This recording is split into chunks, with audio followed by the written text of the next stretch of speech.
Good evening, Maria. Would you like your supper now, Doctor? Have my daughter and her aunt waited for me? No, sir. They dined quite early. They wanted plenty of time to dress. Oh. Well, our company won't be here for a while yet, huh? No, sir. But cook has kept everything warm. Can I bring you a tray? No. I have a little something at the Garrisons. How is Miss Garrison? Oh, she's fine. She is the mother of a new citizen. He and I shook hands together. I shook hands for the first time at 6:15. It's a boy. Yeah. How nice. They wanted a boy, didn't they? They wanted a child. Now they have one. 8.5 pounds. Such wonderful little creatures. Why did they grow up that way? Maria, when you are married, you must have a lot of children. That way you don't have to put all your hopes on one. Give yourself more than one chance. That's what my mother said. She had 13. Well, is my daughter, Catherine, here? Yes, sir. She's upstairs. Well, I must register the baby. Oh, Maria, Mr. Garrison will come by later this evening at the side door for a copy of the document. It'll be on my study desk. I'll see that he gets it, sir. Austin? Is that you? Good evening, Lydia. Well, good. I thought the baby might take all evening and then our little party would be spoiled. No, he kept his engagement very promptly. Excuse me, but what time should I serve the collation, Doctor? What time did Miss Catherine suggest? She said to ask you, sir. Serve it late.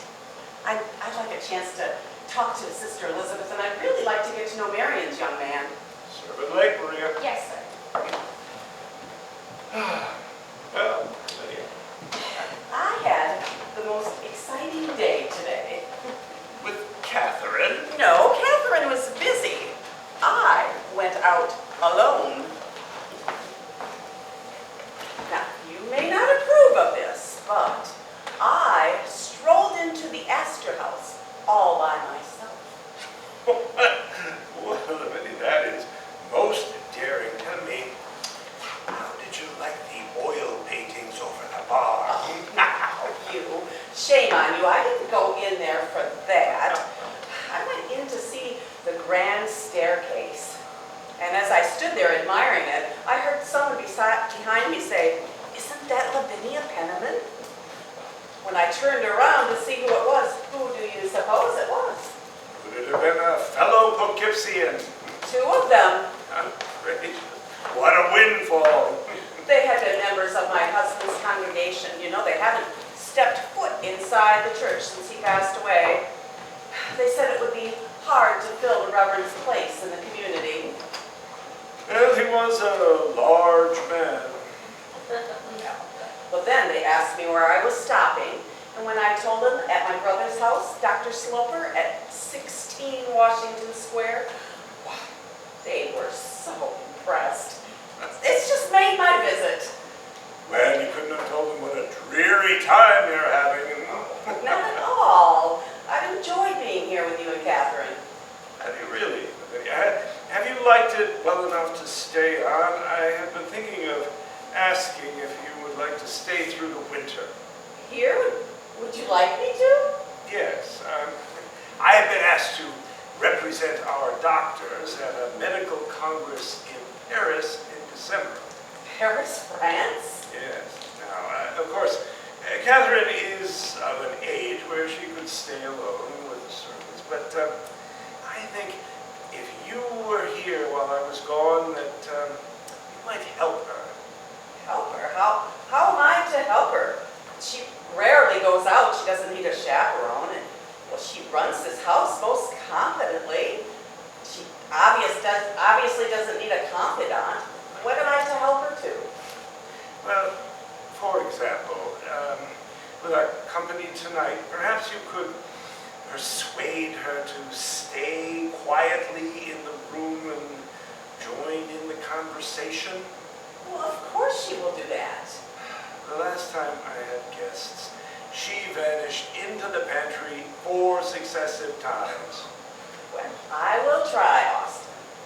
And I will gladly stay the winter. Well, good. If you will excuse me, I must go and register Mr. Garrison Jr. Lydia, help her to be clever, would you? I would so like her to be a clever woman. She is so gentle and good. You are good for nothing if you are not clever.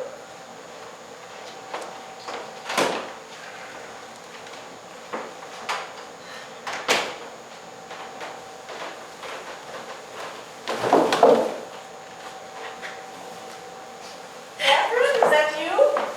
Yes, Oh, you have it on. yes. Do you like the color? Oh, it's extremely rich. Do you think Father will like it? Oh, he's bound to. You know, one of the last times I saw your poor mother, she was wearing these most delicious little bows of that color in her hair. Yes, Aunt, I remember. You said they were cherry red. So they were. I picked it up at the dressmaker's on my way to the ladies' hospital committee today. The ladies there all said it was a lovely color. Well, tell me about the committee. Did you have a nice time? Yes, some of the women are so foolish that they are funny. They think it ill-bred to know anything about food, so they are useless on the committee. One girl today asked me if veal was the front or the hind part of the cow. Well, what did you tell her? I told her the truth, Aunt, that it's a nursing calf. And just when it's the most adorable, the most touching, we eat it. Oh, such airs and graces. Why, when I was young, we took pride in our housewifery. Think of the meals I used to set before the Reverend Benjamin. Why then, you have deceived me, Aunt. How so? You led me to believe you and he lived on love alone. Is Father in his study? Yes. Catherine, dear, since you are so handsomely dressed, you will let Maria attend to all of the details of the collation this evening. They are already attended to. Good. Then there won't be any reason for you to go into the pantry. You've been talking to Father. Well, in a way I have. Your father thinks that... Father wants me to be composed and direct the conversation. Yes. I can't. Lavinia, that's why I go in the pantry. Well, perhaps you don't try sufficiently. I do. I do. You know I'd do anything to please him. Nothing means more to me than that. I have sat upstairs and thought of things that I should say and how I should say them, but when I'm down here in company, I lose it all. Dear, when you were with me, you expressed yourself on every subject. When I'm in the parlor with Father, it seems like no one could actually want to listen to me. Whatever I have thought of upstairs, it just seems so unimportant. Well, dear, I suggest that you observe your cousin Marion this evening. Nothing she says is ever of any great consequence, but it doesn't stop her from talking. Marion might recite the alphabet on Lavinia, and Arthur Townsend would think her the most clever girl in New York. Are you envious of Marion? Why, I have not even met Mr. Townsend. Oh, I don't mean it like that. I mean, shouldn't you like to be an engaged girl too? I don't know. The question has never come up. Not even in your own mind? Wouldn't you like to have a husband, a house, children? Yes, I think about it. Do you desire it? It is the person that I think of. It is finding someone to love. And someone who loves you. But that is the same thing.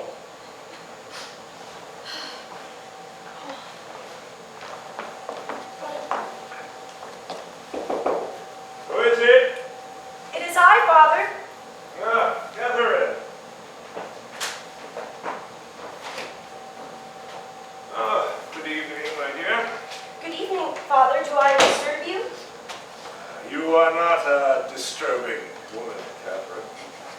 like my dress? Wow, good heavens. Is it possible that this magnificent creature is my daughter? You look opulent, sumptuous. Look as though you had 80,000 a year. Oh, it is cherry red. I hoped you would like the color. My mother used to wear it. In her hair ribbons. Ah, yes. But Catherine, your mother was dark. She dominated the color. Yes, Bob. Austin, Catherine was at the ladies' committee today at the hospital. Oh. Well, did you volunteer your services? Yes, I did, Father. She's been very active in it all week. Do you like it, dear? Yes, I find it very stimulating. Oh, that's fine. I like women who do things. What are your particular duties to be? Why, I am to make up the lists for the children's ward. Well, that's necessary work. Catherine, are you starting another sampler? Why, yes, Father, I find it a most agreeable pastime. Don't let it become a life's work, Catherine. Catherine had an amusing experience at the hospital today.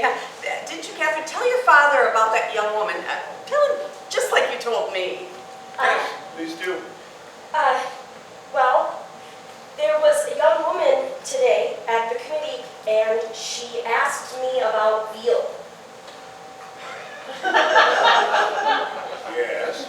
Well, she didn't know what it was.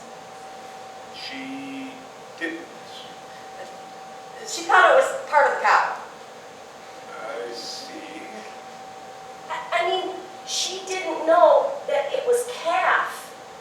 She didn't. She didn't know any of the cuts of beef. I see. Catherine told her it was a young cow. Yes. I just thought she might not have liked it. Ah. Catherine, that is not a very good light for sewing. You might hurt your eyes. Yes, Father. Oh, they're here.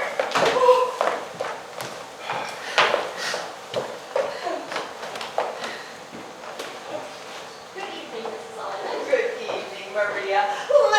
Lizzie! Good evening, Austin. Hello, Catherine, dear. It is so wonderful to see you. Well, Austin, who's ill? Who's dead? Whom have you been cutting up lately? Well, I see that you are in good health, Liz. You are much more respectful to me when your gout is bothering you. Well, Catherine, dear. Arthur, this is my brother, Dr. Sloper. And this is Marion's cousin, Catherine. How do you do, Miss Sloper? Good evening, Uncle Austin. Marian, wonderful to see you. Hello, Kathy. Hello, Marion. So good to see you. Yes, thank you. How do you do, Doctor? I've taken the liberty of bringing my cousin. I thought that since you were meeting me, you wouldn't mind meeting him. Morris, meet Dr. Sloper. Dr. Sloper, Morris Thompson. And I am the doctor's other sister. How do you do, ma'am? I hope you will pardon my intrusion on a family party, Dr. and Miss Sloper. I am newly returned from Europe and feel somewhat lost. Delighted to meet you, sir. You did right to bring your cousin. My, how grand you look, Catherine. I told Morris he should find you very grand and that he was determined to come. Thank you, Marion. How do you do, sir? How do you do, sir? Catherine, the young gentleman cannot take chairs until you do. I'm sorry, Father. Uncle Austin, Arthur says a house in Washington Square is the best investment in the city. Well, I am glad to see we think alike. Yes, the accounting house in which I'm associated with very highly in the square. We have funds available at all times for mortgages. That's very reassuring. Marion, when is the wedding to be? The 20th of November at Lavinia. Arthur wanted to hold me off till spring, but I wouldn't have it. Arthur will have the truest cause of his life to celebrate Thanksgiving. Oh, Mr. Townsend, how charmingly expressed. Miss Almond tells me that you were to be a bridesmaid, Miss Sloper. A bridesmaid? She's to be my maid of honor. Perhaps she will catch the bride's bouquet. Of course she will. Marion will aim it at Catherine. They can practice with a beanbag. Catherine, Mr. Morris Townsend has just returned from Europe. Were you away long, sir? Oh, yes, I was, much to my disappointment, as I now see. Why? Because I find I have missed some lovely things at home. Oh, Besides, people forget you. Oh, he wants us to say we'd never forget him, don't you, Morris? Marion. There's nothing I'd rather hear. Are you as great a tease as your cousin? No. Can we get you something, Catherine? My embroidery. We'll admire it later, dear. Miss Sloper, you are just like the young ladies of Paris. They too are always busy with their petit point. You speak French. A little. Mr. Townsend, did you take the grand tour? No, sir. I spent most of my time in France and Italy. Italy. Oh, I just think that must be so beautiful. You haven't been, ma'am. Oh, no, I have not been, but I just imagine it is the most romantic country. The men are so beautiful, and the women are so beautiful. Tell me, Mr. Townsend, do you find the American young ladies very different? So very different. So delightfully different. Oh, It's all right, Catherine, I didn't dear. break it, Father. I'm sure you didn't. And Mr. Townsend, I'm sure that I shall find Paris unchanged. You were planning a trip, sir. Yes, I have been asked to represent our doctors at a medical congress there this winter.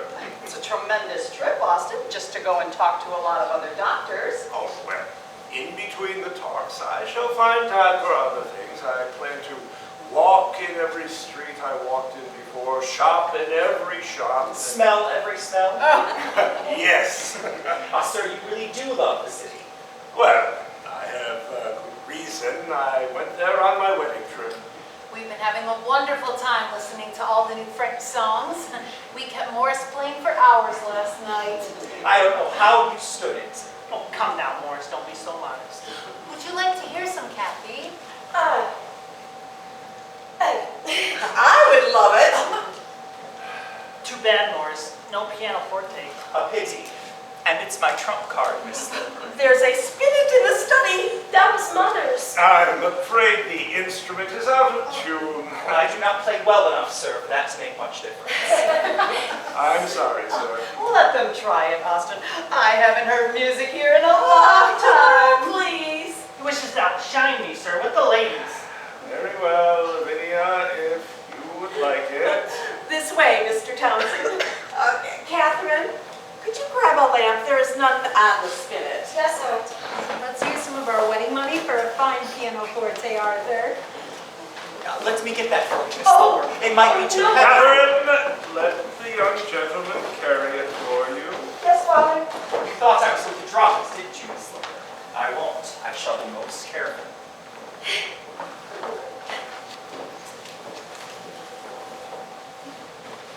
I will never understand it. Her mother used to be so graceful. Austin, Mr. Townsend can't open the spinet. Is it locked? It is always locked, Lavinia.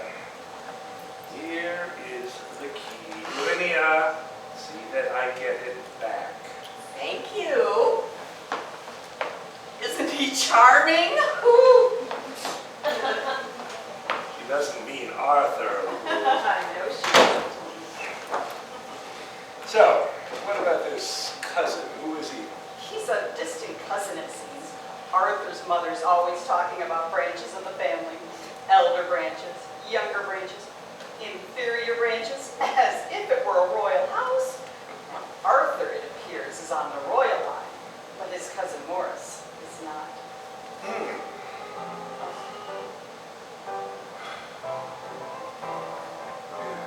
Well,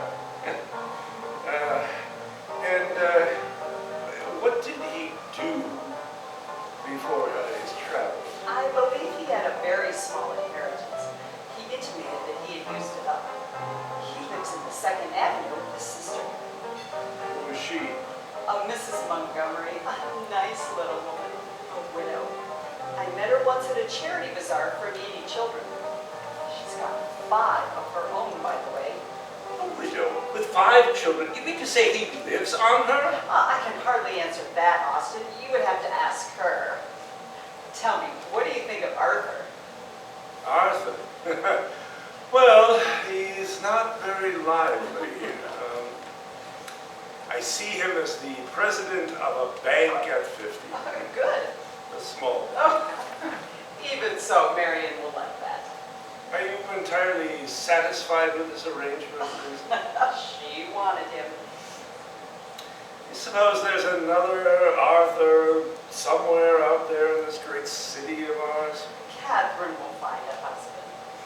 You think so? She has the prospect of $30,000 a year. I see you appreciating her. I don't mean it's her only merit. You always have a way of alluding to her as an unmarriageable girl. But you see what she's like with young men. That's the trouble in New York. The men are too young. They marry at the age of innocence before the age of calculation. If they only waited a little, Catherine would fare better. As a calculation. Thank you very much. Of course, I didn't mean it that way. We needn't deceive each other, Liz. Austin, are you really as detached as you seem about Catherine? Detached? I'm hardly detached. I'm deeply involved in every aspect of Catherine's life. I wish I were. Why? Well, I wish I could say with some confidence that she could manage herself and her future with some wisdom and some intelligence. I see that you have none. I imagine Catherine sees it too. But if you are reproaching me, Liz, I wish you would be a little more specific. Is there something I have done that I have not, something I missed? She has gone to the best schools in the city. I've gotten her the finest preparation in music and dance that I could get. She sits with me evening after evening. I try to engage her with conversation, give her some social adeptness. She's never been constrained in the spending of money or the direction of this household. I give her freedom whenever I can, and you see the result. She's a mediocre, defenseless woman without a shred of poise. If you knew what I did wrong, then I wish you'd tell me, because I don't. I do not mean you haven't done your duty as a father. I have done the best job as a father that I could possibly do, given the material that Providence provided me. Why, it is in tune, Austin. Yes, That's quite remarkable after all these years. I keep it in tune. I have a man who comes in 4 or 5 times a year. You should encourage Catherine to play. I do, she can't. Austin, you are so intolerant and you expect so much. I expect everything. You remember her mother, Liz, right? Her mother who had such gaiety and charm and grace. And her mother was a pleasure to be with, to look at. And this is her daughter. I was entitled at some point to think that she would repay me. Repay you for what? For her mother's death. She killed her mother being born. Oh, Austin! I have spent these long, long years trying to make sure that Catherine becomes all the lovely things that her mother was. I have done nothing to interfere. I did not remarry. I have concentrated my life on making sure that she achieves her mother's perfection. No child could compete with this image you have of her mother. You have idealized that poor dead woman beyond all human recognition. You have no right to say that. Only I know what I lost when she died.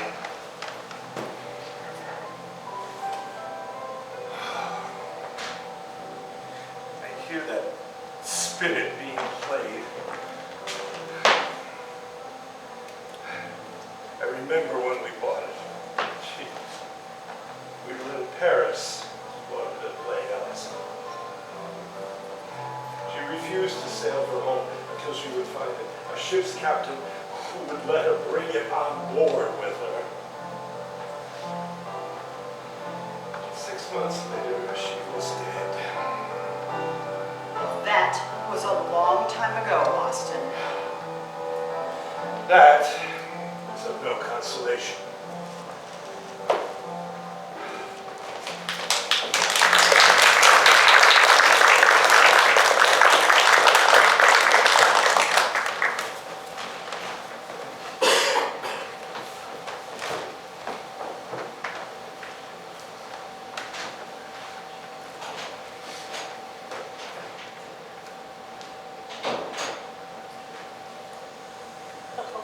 Townsend, you shouldn't make fun of Arthur. After all, he is your relative. I don't care about that. Although he did introduce me to this house, and for that I must be grateful all the rest of my life. Here I have found a true friend. Perhaps you have found something more important in this house. Did you tell her I would call today? I must confess I did not. She is so timid and shy. I was afraid she might take flight at your third visit within the week. Well, there's nothing special about 3 visits, is there? And since she's out anyway, what have we gained? She will return, I am sure of it. Well, but when? Mr. Townsend, you so remind me of the Reverend Penniman. That same ardency, that same passionate nature. Did she like the flowers, Mrs. Penniman? Oh, I believe so, yes. What did she say? She said, they are a late bloom. It's unusual to get them this late in the season. Is that all? Well, she took them upstairs to her sitting room and placed them right next to her chair by the window. I think that's very good, don't you? What did her father say? What do you mean? Did he tease her when he saw them? Well, he would not see them. He does not go into her sitting room. What does Catherine, I mean Miss Sloper, Oh, boy, when you are with me, you may let yourself go. does Catherine see many young men, Mrs. Penniman? Well, she receives many invitations, and she always attends the cotillions. I don't mean that. I mean, does she receive young men like myself often? She is of a retiring nature. I cannot believe she is so reserved with everybody. I fear she disapproves of me. No. She gives me no encouragement. She confides in me freely. In the privacy of her room, she is very expressive. Well, I fear we shall never know the contents of her heart then, shall we? Well, I can tell you, she has feelings for you, but she is wary to show them.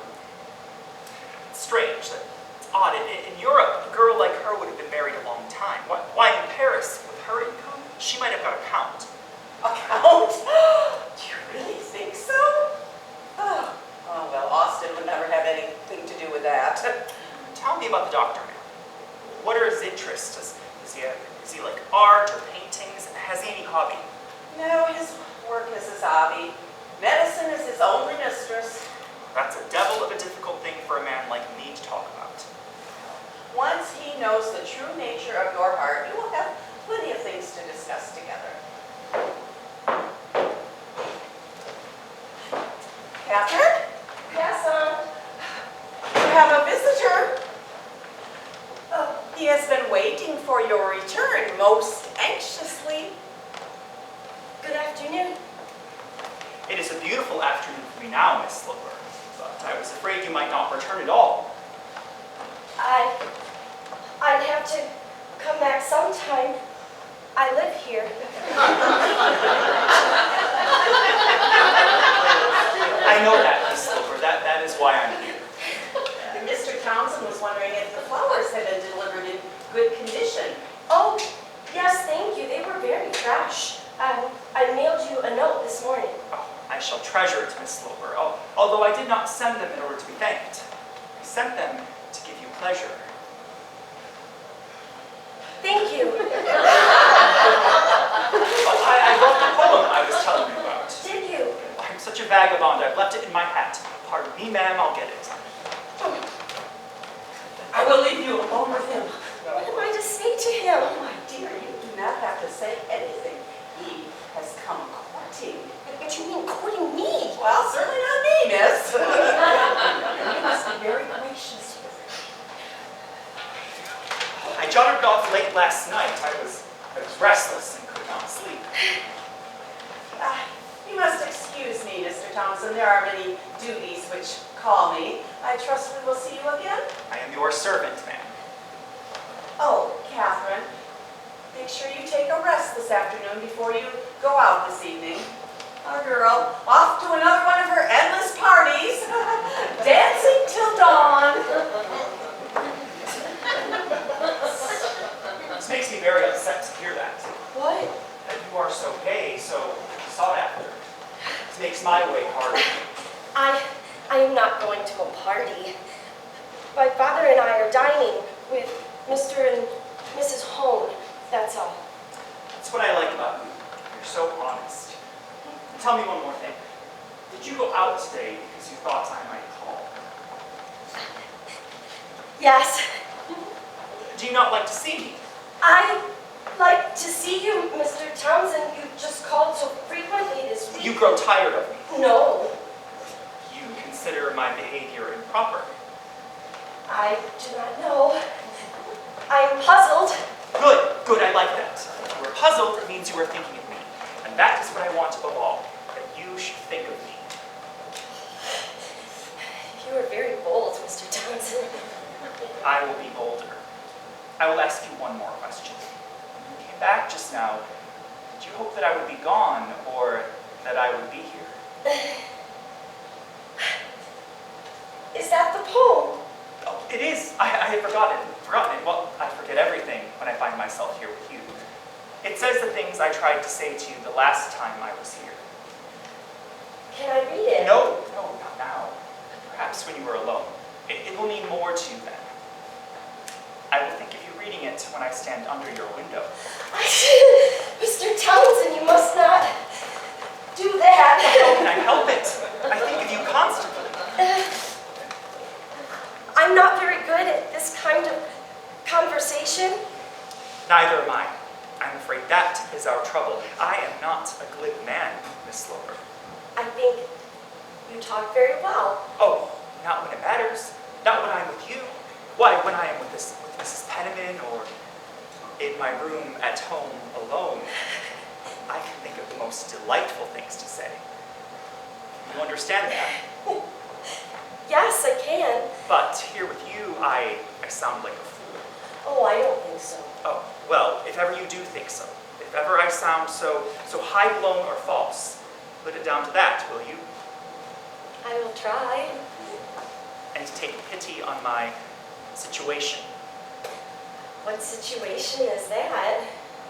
I have fallen in love with you, Miss Sloper. You have? You are breathless. Yes, I am. Why is it so strange? It's very strange. Oh, Catherine, are you receiving? yes, Father, I have a visitor. Well, good evening, Catherine. How do you do, Mr. Townsend? How do you do, Dr. Sloper? Where is your cousin? Where's the happy couple? They are not here, Father. I took the liberty of coming on my own, sir. I wanted to thank yourself and Miss Sloper for having received me the first time. Well, that's very proper. It was a small gathering, but we're happy to have you. Sometimes it is the small parties at which one takes the greatest pleasure. It was at this one that I was able to meet a most attractive lady and her attractive father. We are not that attractive. Catherine, would you bring the bell? I want my sherry and biscuits. Perhaps Perhaps Mr. Townsend would care to join me. I would be honored, sir. That is an excellent bay rum you are using, Mr. Townsend. I brought it with me from France, but permit me to share it with you. Why in the world would you do that? No reason, except the pleasure that it would bring me. Well, thank you, but I can't let you do that. So, Catherine, what have you done today? Do you have any further thoughts on the music lessons? Yes, Father, I went to see Mr. Regini after lunch. And what did he say? He said that the harp is a very difficult instrument. We both knew that. He did not think I am entirely suited to it. Why not? You need a true ear for the harp, and it seems that I have not a very true ear. Nonsense, ridiculous. Your mother's ear was impeccable. She used to tune her own piano. Yes, Father, I know. Miss Sloper has a great appreciation for music. That is a sufficient talent in itself. You think so? All right. Afternoon, Maria. Good afternoon, Doctor.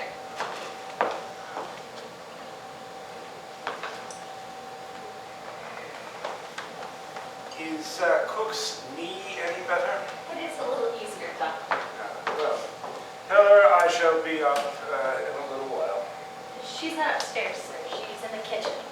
But this is impossible. Maria, how am I to get rid of the inflammation if you cannot keep her in bed? Perhaps we'll talk to her, Doctor. Tell her I shall be down when I am finished. Would you care to sit down? Thank you, Doctor. That is very kind of you, sir. Most great doctors are too busy to notice illness under their noses. Mr. Townsend, you seem to be full of very many flattering observations about my daughter and myself. I'm just wondering why. That is the way it will strike me, sir. I told Miss Sloper earlier I am very candid. Yes, he is. Very candid.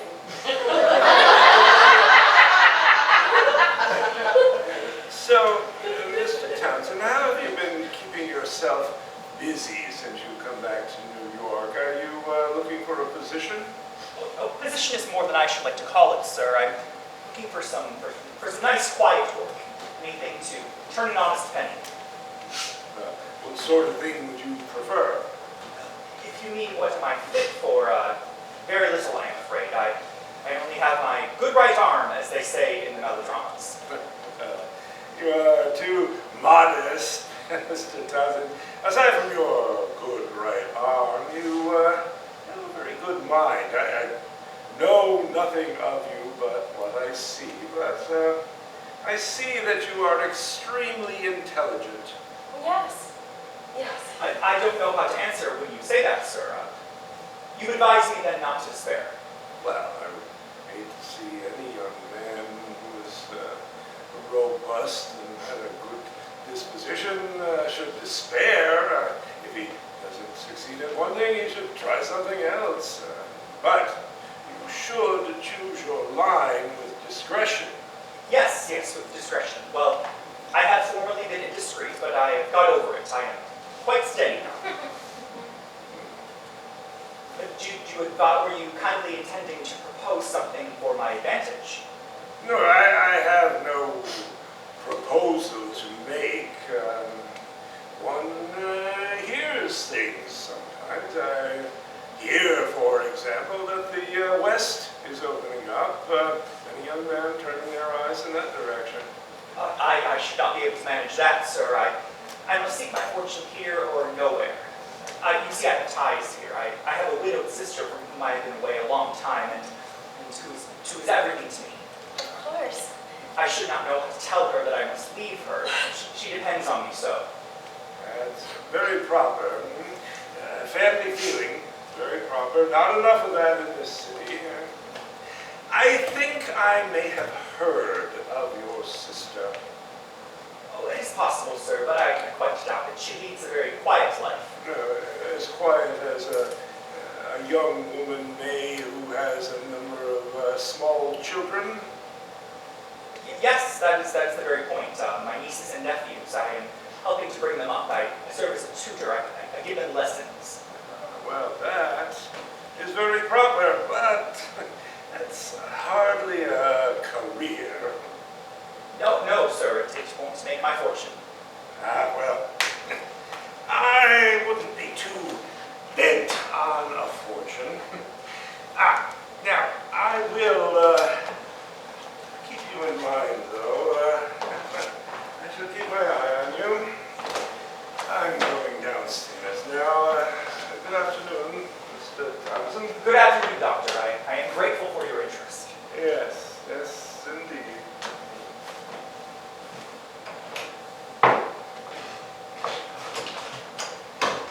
He does not like me. He does not like me at all. Extraordinary man. I don't see how you know. I am very quick to feel. Perhaps you are mistaken. Well, you ask him and you shall see. I would rather not ask if there's any danger of him saying what you think. It wouldn't give you any pleasure to contradict him.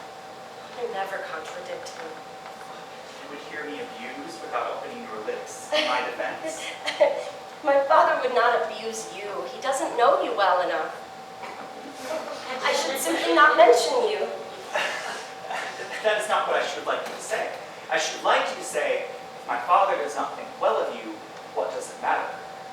But I could never say that because it would matter. Do you know, I think you could. I think you could do anything for one whom you loved. Mr. Townsend,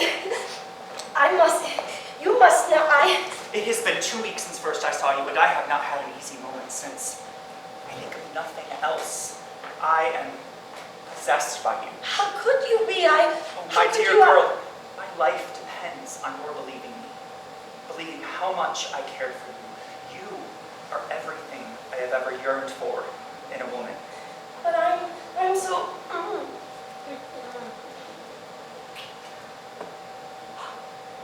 Will you marry me, Miss Sloper? Yes! Oh, you make me very happy. Do you love me? I love you. Oh, Catherine, dear Catherine. I love you. We must do our duty and tell my father. I will tell him tonight, and you must come tomorrow. It is sweet of you to do it first. The young man, the happy lover, generally does it, but just as you please. Women have more tact. We can persuade better. You will need all your powers of persuasion. But, then again, you are irresistible. Morris, when you come and speak to my father, please promise me this, that you'll be very gentle, very respectful. Oh, I shall certainly try. I would much rather have you easily than have to fight for you. Oh, do not speak of fighting. We won't fight. Oh, we must be prepared. After all, it is natural for your father to want a brilliant match for you, and you have everything. Wealth, position, and your own sweetness. I am a poor man, Catherine. My father will not care about that. He might say that I am a mercenary. Mercenary. It's a big word, but it means a low thing. It means that I'm after your money. Oh, no. He may say it. Well, that should be easy to answer. I shall simply tell him it is not so. You must be very constant in that, because it is from the fact of your having money that our difficulties are likely to come. Morris, are you very sure that you love me? How could you doubt it, my dearest? I've only known it 5 minutes, but now I think I could never live without it. You shall never be called upon to try. But there is one more thing you must tell me too. You must tell me that even your father is against me, that even if he forbids our marriage, you will stay faithful, no matter what comes. I promise, Morris, no matter what comes. You are your own mistress. You are of age. I love you. I will always love you. I will go now. My dear girl, I will go now, but I will come in the morning to call on your father. I I will tell him. What time? 11 sharp. Please be punctual, Morris. Never fear, my love. When I want something badly, I am on the dot. Be your own sweet self, and you will melt him.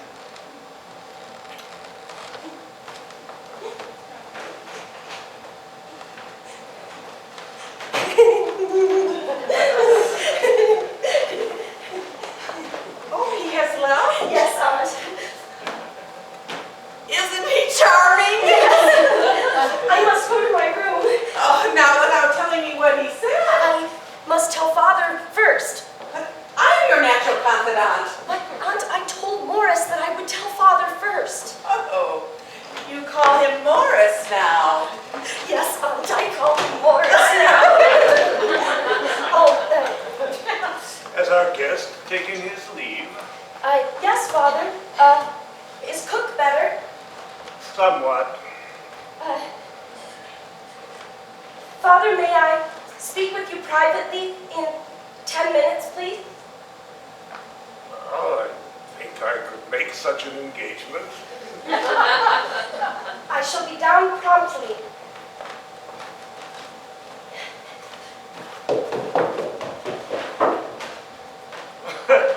Lydia, did you know we had a caller? Well, you can't see the door for him. He has been here 3 times this week. He has. Yes, isn't it wonderful? What's wonderful about it? Oh, well, Austin, be sensible. He is a charming young man. I never dreamed he would be this interested in Catherine. Nor did I. Why didn't she tell me about these visits? Well, I think at first she thought maybe nothing would come of it, but I spoke with him alone this afternoon, and he spoke of her in terms that were unmistakable. He is devoted to her. So what do you know of this Mr. Townsend? Well, he told me a great deal about himself, and in fact, he told me his whole history. I'm sure he will tell it to you, and you must listen to him kindly. I think I shall ask Mr. Townsend very kindly to leave Catherine alone. Why, Austin? I am sure his intentions are entirely honorable. You think he's sincere? Deeply sincere. I can tell by the things that he told me. He has bared his very soul to me. And revealed exactly what? Well, frankly, he has confessed that he was wild, but he has paid for it, Austin. Well, that accounts for his impoverishment. Oh, I don't mean simply in terms of money. He is very much alone in the world. He has a devoted sister and half a dozen nephews and nieces. Oh, the nephews and nieces are children, and the sister is not a very sympathetic person. I hope he does not disabuse her to you, for I am told that he lives on her. Lives on her. Lives with her, does nothing for himself, the same thing. Oh, he is looking for a position most earnestly. He hopes every day to find one. Do you suppose he is looking for it here, Lavinia, in this front parlor? How do you mean, Austin? Well, the position of husband to a defenseless girl with a large fortune would seem to suit him to perfection. I can't believe you would entertain such a suspicion. It's not a suspicion, my dear. It's a diagnosis. Oh, well, you are not in your clinic, and this is not a matter for diagnosis. You need to only use your 2 eyes, which are as good as mine. Better. Well, then you should be able to see that Mr. Townsend would be a feather in any girl's cap. He is charming. He's likable and handsome, and he is the most eligible bachelor to ever come into Catherine's life. You should be delighted with this courtship. Well, I would be more delighted when I understand it a little better. Well, I will tell you, I think I know a little bit more about these things. You don't need to understand it. You just need to be grateful that it has come at all. I am here, Father. Catherine, come in, would you? Penniman, would you like to speak to your father alone, dear? Yes, please, if you wouldn't mind. Not at all. Not at all. Now, Catherine, you have something to tell me. Yes. I would be delighted to hear it. Would you care to sit down?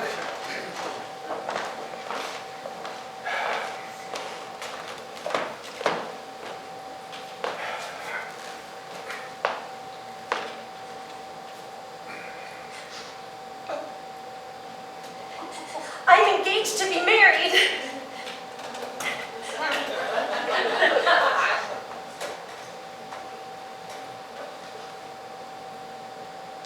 You do right to tell me. Whom have you honored with this choice? Mr. Morris Townsend. And when was this arrangement made? Here this afternoon. Was that before or after I spoke to you both? After. You have moved very fast. Yes, I think we have. Are you fond of Mr. Townsend, Catherine? Of course, I like him very much. Father, else I should not consent to marry him. Mr. Townsend ought to have told me this himself. He intends to tell you tomorrow at 11 o'clock. Catherine, look, he should not be, you should not be pleading for him. He should plead for you. Yes, Father, but I think he is a little afraid of you. Is he? He thinks you do not like him. I don't know him. Whether we like each other or not is not important. What is important is whether he loves you. This is what he feels. He so fears you will think him mercenary. Mercenary, that's a strange word for you to use, Catherine. It is not my word, it is his. Well, he does not flatter either one of us by using it. He is poor, Father, and I believe that has made him sensitive. Well, I understand that. There are many poor men, but they do not go through the streets proclaiming they are not thieves, especially when no one has accused them of anything. Yes, but Father, you must try to understand him. I love him, and he loves me. What has happened is very important to me. It is important to both of us. Yes, but not equally. My whole happiness is at stake. I think you exaggerate. I do not. It is a great wonder that Morris has come into my life. I never thought that I would meet a man who could understand me the way that he has. Catherine, you underestimate your many good qualities. I had always hoped that you would find a decent young man. He would match his goodness with yours. But Father, here I have found the goodness and everything else with it. Don't you think he's the most beautiful man you've ever seen? He is very good looking, but I'm sure you would not let such a consideration sway you unduly. Oh, no, of course not. But that is part of what is so wonderful to me, that he should have everything. Everything that a woman could want. And he wants me. Shall talk to him tomorrow. Thank you, Father. I knew that you would. And you are so good. I know you will be fair and honest with him. I shall be as honest with him as he is with you. That's all we shall need, Father. Thank you.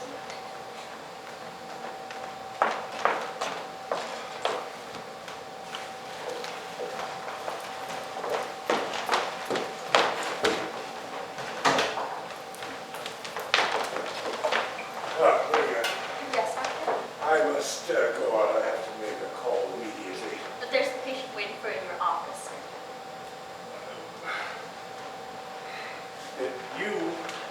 take a note for me? Yes, sir.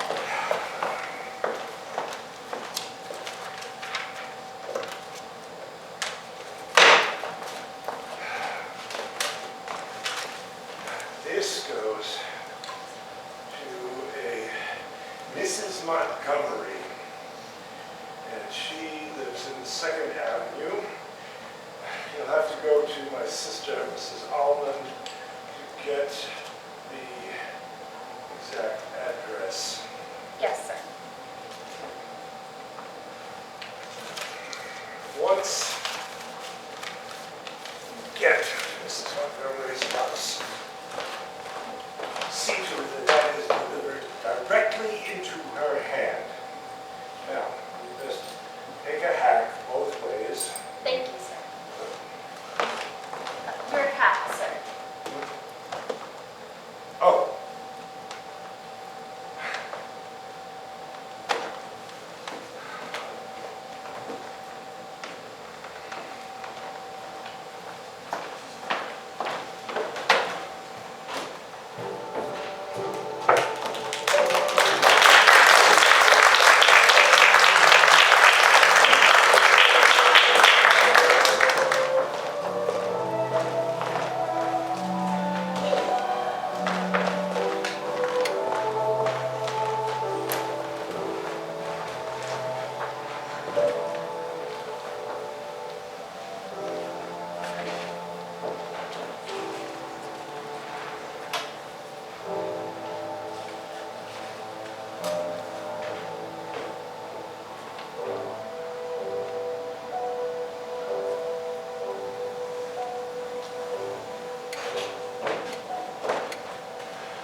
Is anything wrong, doctor?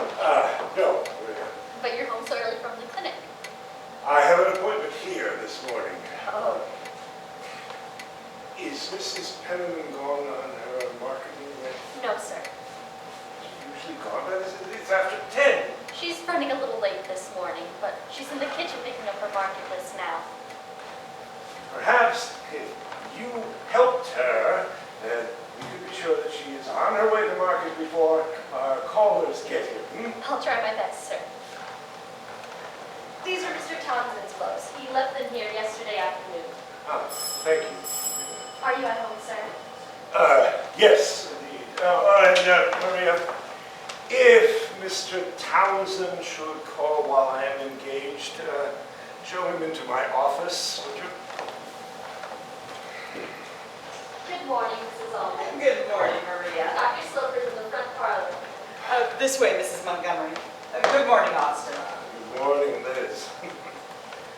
This is my brother, Dr. Sloper, Mrs. Montgomery. Mrs. Montgomery has been good to come, Austin. She left a busy household just on the strength of your note. And I am most grateful, ma'am. I know I should have more properly called on you, but this is one of my clinic mornings, and I dare not take the time to make a formal call. I quite understand, Doctor. I am glad to come. I have occasion to know what the Sloper Clinic has meant to the children of the city. Have I seen you there, ma'am? You saw my oldest girl. She had a terrible croup, and you were wonderful. Oh, yeah. Thank you, Mrs. Montgomery. Would you care to sit and we can talk? Will you excuse me, Mrs. Montgomery? I should like to see my sister while I'm here. Mrs. Allman. She's in the kitchen. Yes.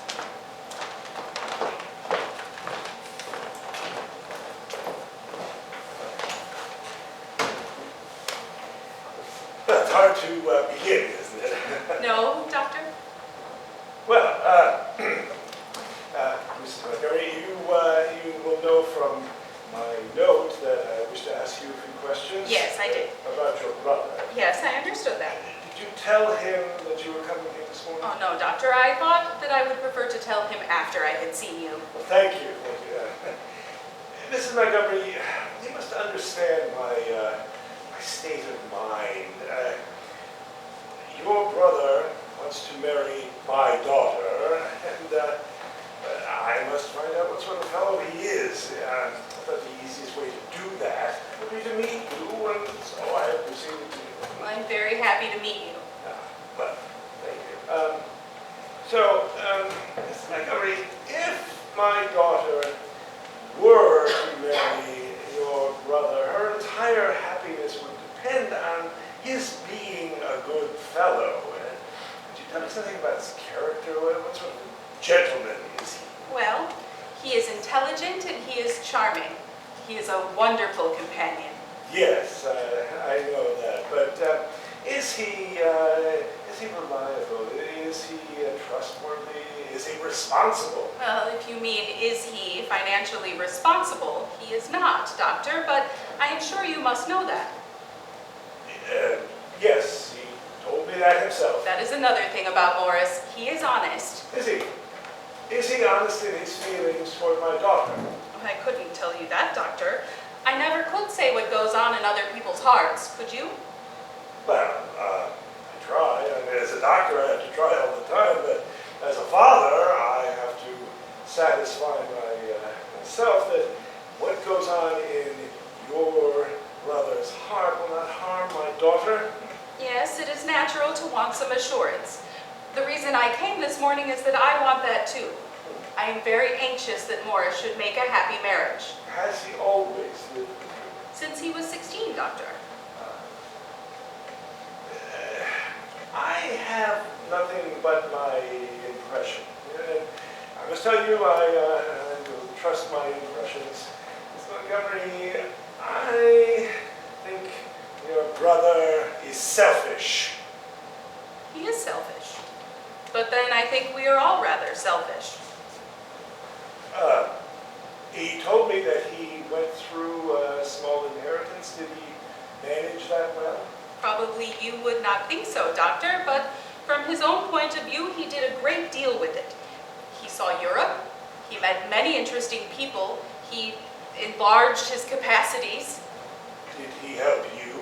No. Well, don't you think he should? I don't think so. Well, you're a widow with children. I do. You want me to complain about him, sir, but I have no complaint. I have brought him up as if he were my child, and I have accepted the good and the bad in him just as I accept them in my children. I have made you angry. I apologize. I think, Doctor, you expect too much of people. If you do, you will always be disappointed. I am not disappointed in you, then. And I am not disappointed in Morris. But these two young people have only known each other for 2 weeks. Yes, I think that is a good sign. Is it? Yes. They're listening only to the promptings of their own two hearts. They haven't taken the time to consider the consequences or weigh the difficulties. They've just fallen in love. You mean at first sight? Why not? That's the way to fall in love if what you see is pleasing. I have to tell you now, I don't believe in love at first sight. And it's a matter of temperament, Doctor. Morris has always made immediate responses to beauty, in any form. Hey, women! Yes, indeed. I hope you don't think that is a bad thing in a young man. No, of course not. Catherine! Catherine, could you come downstairs, please? I'm glad I will meet your daughter. I had hoped you would bring us together. Is this she? No, that is a picture of my wife. She is very beautiful. Yes, she was very beautiful. Catherine! Catherine, this is Mrs. Montgomery. This is Mr. Townsend's sister. Oh, Miss Slipper. How do you do? I am very happy to meet you. Thank you. Didn't Morris come? No, Catherine. Isn't he coming? His appointment is for 11, Catherine. Yes.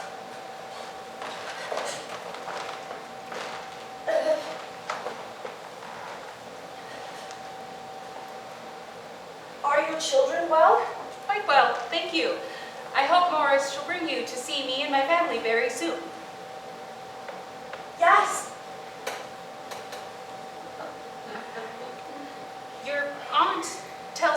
you are interested in the hospital charities. Yes, I am. Being a doctor's daughter, you must be very useful there. I hope so.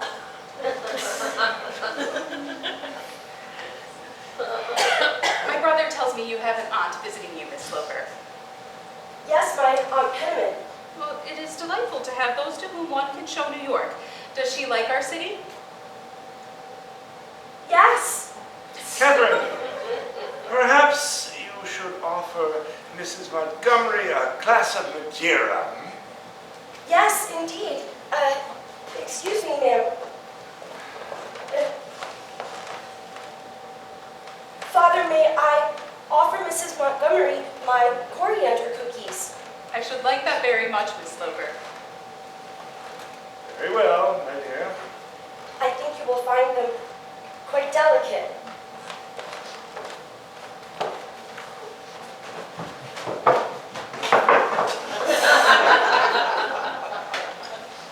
She is very shy. Yes, she is. Perhaps she is less shy with Morris? Does your brother follow only the dictates of his heart? I cannot tell you that, Doctor.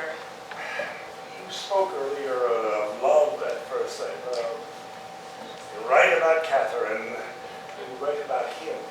Well, I can only suppose that Morris is more mature in his feelings than I had thought. This time, he has not sought out superficial charms, but has considered the gentle character underneath. Are you being honest, man? I think I am.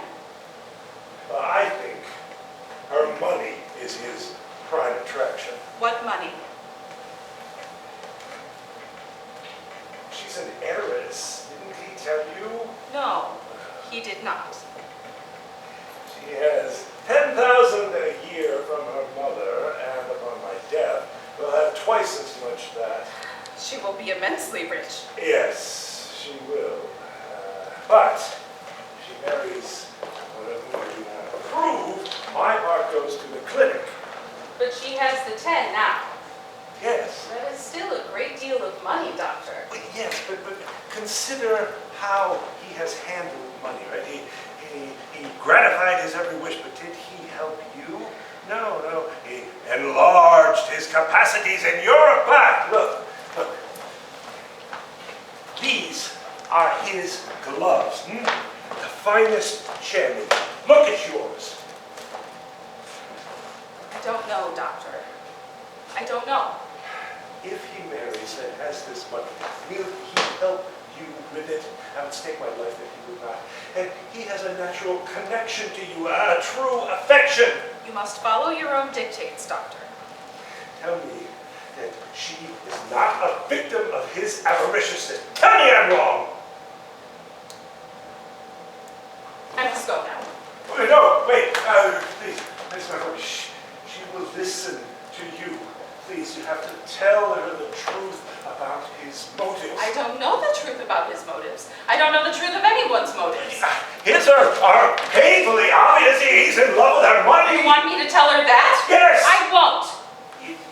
Even now you're protecting No. It is the girl I protect. Am I to tell her that she is undesirable, that she is unloved? It would break her heart. I would not say that to any girl. What can I do? I don't know. But if you are so opposed to this marriage, then as a father, you must find a kinder way of stopping it. Good day, Doctor. Good day.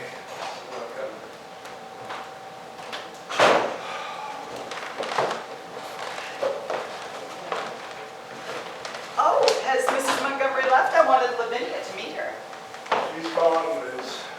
Did you like her, Austin? Yes, very much. Good. Catherine has just asked Elizabeth if Marion might be her maid of honor. Yes, forget it. It's worthless. What? You will not make Catherine see that. Well, then I will present her with a pair of spectacles. You hold her happiness in your hands. I know, Lavinia. You will kill her if you deny her this marriage. Nonsense. You will. She has been in a pitiful state of anxiety. She passed not die from a dreadful night or even a dozen dreadful nights. Remember, I am a physician. Well, being one hasn't prevented you from already losing one member of your family.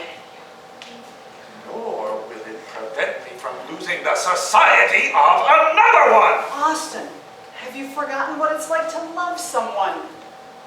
I hope not. Then have compassion on Catherine. I can't. She has been taken in. She must not love someone who does not deserve to be loved. I don't. You have lost the power to love. It has withered away. No, but my judgment hasn't. He is a fortune hunter. I don't know, Austin. In these things, one can never be sure. No, he's serious. He walked in here like this was a shooting match, and Catherine and I were the pigeons. But you have said yourself that she is not a girl likely to attract many men. And if this man likes her, wants to marry her, and will take good care of her and her money, what is lost? Now, see, what assurances do we have that he will take good care of it? The contrary is more likely. He has a devoted sister to whom he owes everything, and he has never done the slightest thing to take care of her. You only have her word for that. Oh, Mrs. Montgomery has gone, Catherine. I took too long. I wanted to make the tray especially nice. It was not your fault, Catherine. We had concluded our talk. Concluded. Did Mrs. Montgomery say something bad? She said only what I must tell you. I did not impress her favorably, did I? Don't sell yourself so short. I was embarrassed. I won't be another time. Oh, Mr. Townsend will be here soon. Catherine, you'd best go to your room. Yes, Father. Tell him about me. You know me so well. It would not be immodest in you to praise me a little. What are you going to do? What can I do? How can you save so willing a victim? You take her to Europe with you, Austin. No. I had planned to go by myself. I know that, but this is no time for reliving your memories, Austin. A European trip might be just the thing for Catherine. We will go, Lavinia. It seems at the door, Maria. Yes, sir. Good morning, Mr. Town. Good morning. Is Dr. Sloper? Yes, sir. Ah, what a surprise. Good morning, Mrs. Allman, Mrs. Penniman. Doctor. Good morning. Good morning. Townsend. Mrs. Penniman and I are just leaving. Oh, I'm sorry. Oh, it's such a beautiful day. We're going to Good morning, Lavinia. Come, Lavinia, we must be on our way. A good day, Austin. Goodbye, Mr. Townsend. Mr. Townsend. Goodbye, Lavinia. Have a pleasant day. Thank you. Have a pleasant marketing.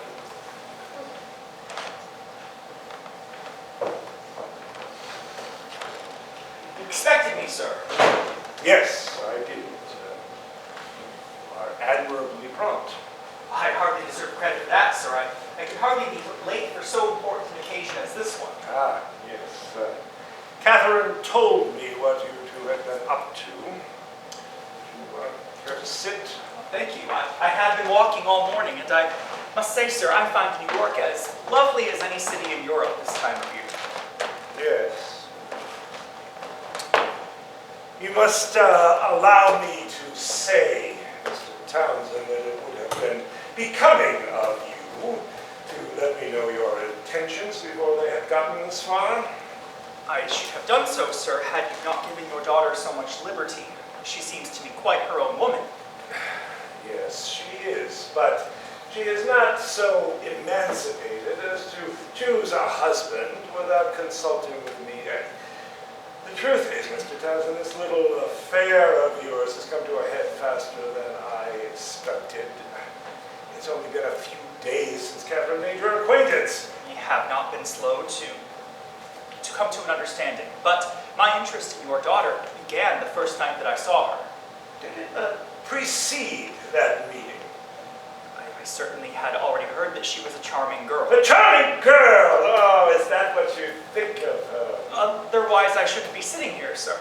Well, Mr. Townsend, you must be very susceptible. As her father, I would hope that I have a good judgment of her many fine qualities, but I must tell you that I've never thought of her in quite that light.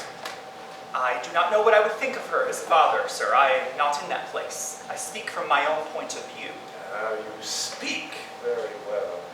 But did you really think I was going to throw my daughter into your arms? No, sir. I had a feeling you did not like me. Oh, what gave you that idea? The fact that I am poor. Well, that's a very hard sell.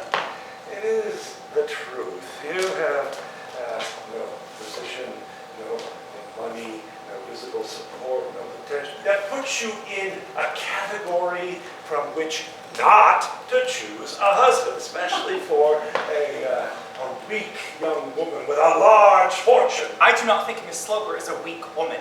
I have known my daughter for her entire life. You have known her for 2 weeks. And even if she weren't weak, you would still be penniless. Ah, yes, therein lies the point. And therefore you mean that I am a mercenary. I only want her money. That is your word, not mine. I merely say you're in the wrong category. Your daughter does not marry a category, sir. She marries a man whom she is good enough to say that she loves. A man who gives nothing in return. Is it possible to offer more than the most tender affection and a lifelong devotion? Well, a lifelong devotion is usually measured after the fact. In the meantime, it is usual to offer some kind of tangible security. Now, what is it that you have? A handsome face, a polite demeanor. Well, that's all very good as far as it goes, but it doesn't go far enough. You should add one more thing to that list, sir.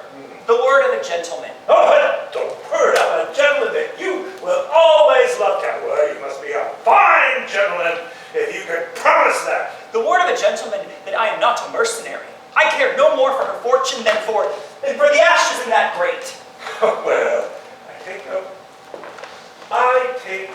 But even with that solemn vow, you are still in the category of which I spoke. And by the way, you left your gloves here yesterday. Thank you. You think I'm an idler.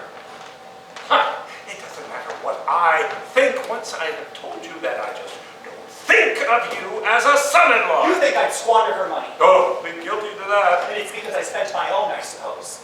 Well, it's just because it was my own that I spent it. I have no debts. Once it was gone, I stopped. I don't owe a penny in this world. Let me ask you a question. What are you living on now? The remnants of my property. Thank you! Dr. Sloper, do you care to gratify your daughter? Do you enjoy making her miserable? I am prepared for her to view me as a tyrant for 3 or 4 months. Months. For the rest of her life, then better she should think that than to be with you. Sir, you are not polite. You drive me to it. You argue too much. Dr. Sloper, I have fallen in love with your daughter, and I am not the kind of man that you choose for her, and for good reasons. I have squandered an inheritance, I have gambled, I have drunk unwisely. I confess, I admit all these things. I am here as your judge, Mr. Townsend, not your confessor. I tell you these things myself, sir, because I love Catherine, and because I have a great deal at stake. And you've lost. No, sir. Oh, yes, just as assuredly as if you'd taken your pittance and put it on a losing number. It's over. You lost. No, sir. I believe that if I were to say the word, she would walk out of this house and follow me.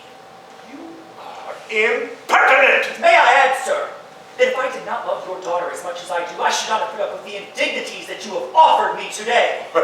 You have only to leave my house to get away from them. Good day, Mr. Townsend. Good day, sir. Wait! Morris, wait! Catherine. Morris, you promised. You promised you would be Catherine. respectful when you spoke to my father. What is the matter? Catherine, no dignity. I don't care. Why are you yelling? Why are you and Morris arguing? Tell me, please.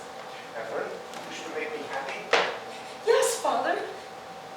If I can. Can if you will. It all depends on your will. Is it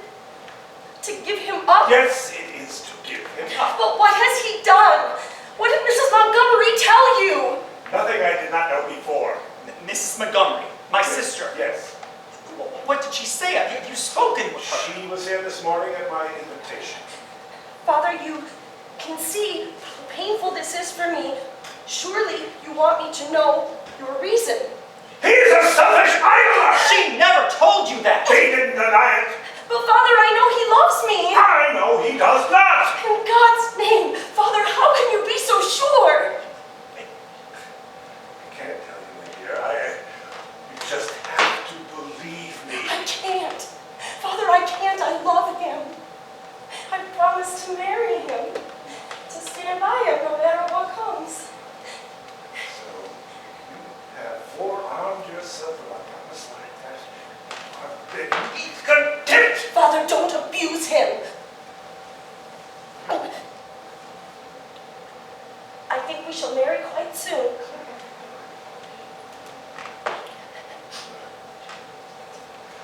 It's none of your concern. I'm sorry. Dr. Sloper. Dr. Sloper, as much as I love your daughter, we cannot marry without your consent. It would bring unhappiness to us all. You mean that, sir? Yes, sir. And put it off, Mr. Townsend. Put it off. Yes, for 6 months. I'd like Catherine to accompany me to Europe. Europe? Yes, Catherine, I would like you to come. But why, Father? He means for you to forget me, Catherine. I don't want to go. Are you afraid, Catherine? Afraid of a little 6-month separation? I will still love him when we come back.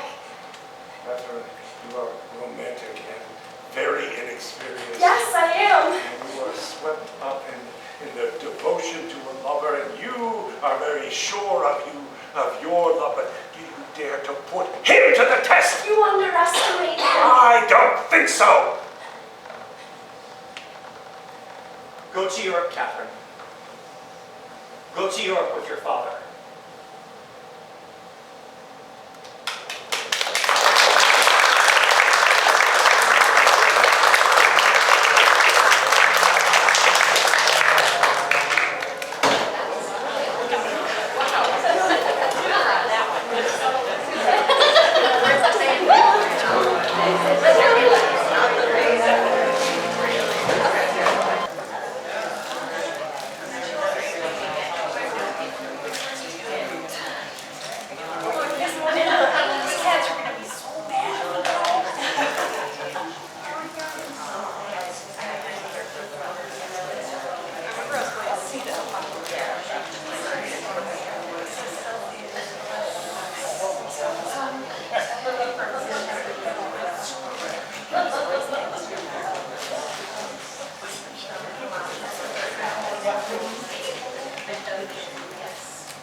Well, well, that's just the one you wanted. So it is.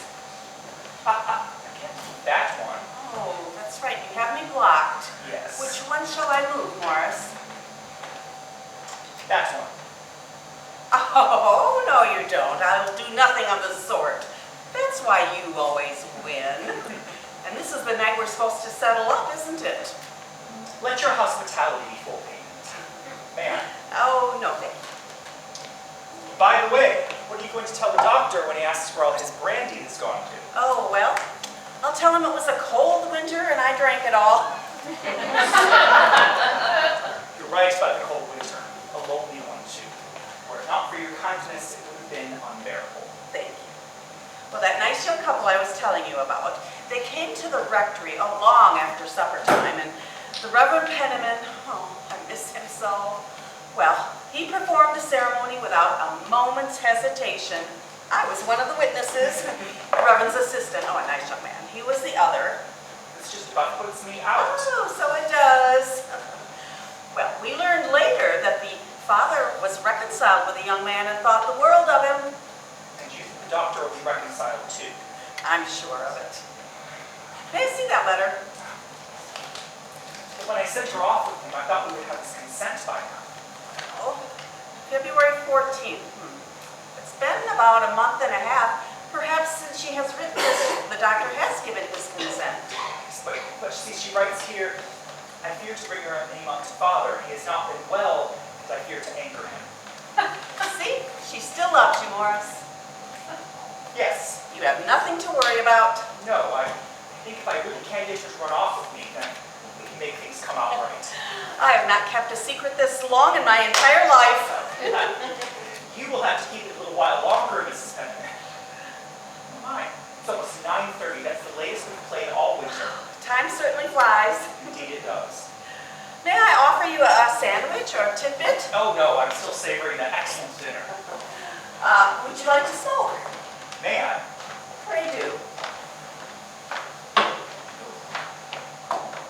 Oh, Mrs. Penman, you'll need to tell Catherine all the details tomorrow. The moment you're alone with her, as soon after the boat docks as possible, you must tell her all about our plan. And it would be well if she did not unpack.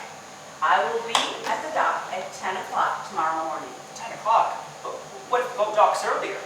I will be there at 7 o'clock. I will be there at the break of day if it makes you any less nervous. I wish I had been able to write about this to Catherine. I will tell her all the details the moment I see her. Yes, but it's not quite the same. I mean, planning an elopement by messenger, it's rather cold. Well, it will be the greatest news of her life. Leave it to me, Morris. Oh, I wish I could go with you. You have to stay behind to pacify the doctor. Oh, I know, but I would so enjoy it. Think of it, a private marriage in the dead of night. Oh, Catherine is a lucky girl. I hope we shall both be lucky. Of course you will. Oh, Austin will be furious for a few weeks, or a few months. But then he will come around. He did tell my sister that he would disinherit her. Do you think that's possible? That was a threat, and a very foolish one. He can't take away the $10,000 a year she already has. That would be a small comfort. 10,000 a year, a small? On 10, you live like your neighbor. Even Arthur and Marion will have 10. But 30 is something to look forward to. On 30, you live like this. You like this house, don't you, Morris? I do, ma'am. Ever since the first time I was brought here, I've admired it and all the things in it. The doctor is a man of fine taste. It's strange that although we do not like each other, we seem to like the same things. Yes, but you are more appreciative than he is, even in the way that you understand Catherine and respond to her true worth. Yes, Catherine, but also other things. Take, for example, this crystal. It's Venetian. Do you know that when I was in Venice, although I was down to my last 10 pounds, I bought 2 pieces of Venetian glass and kept them for 2 weeks, just to have them and to look at them. Then I was really poor and I had to sell them in order to leave. I love such things. I always have. Yeah. It will be a bond between the two of you once he finally comes around. I hope so, but I believe he will resent me for my fine tastes. Why should he when he shares them? He has earned this through his work. He believes every man should do the same. The trouble is, some of us cannot. What's that outside? It sounds like a carriage. Any callers? Check the window.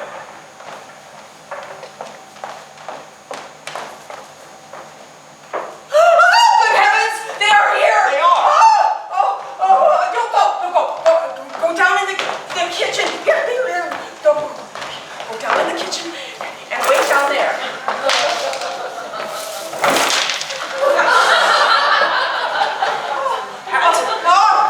Your hat. You go. Okay. Tell her about my plan. I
was.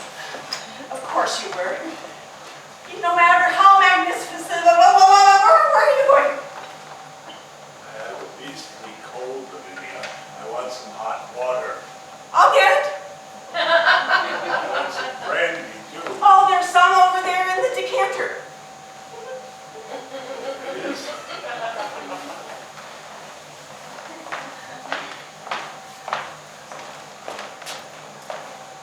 Have you taken to drink, Lavinia? I'll tell Maria about the hot water.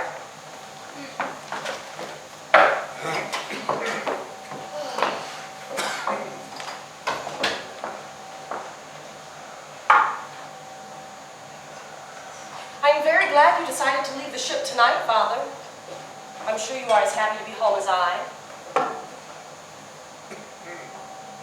I know you have not felt well these last days.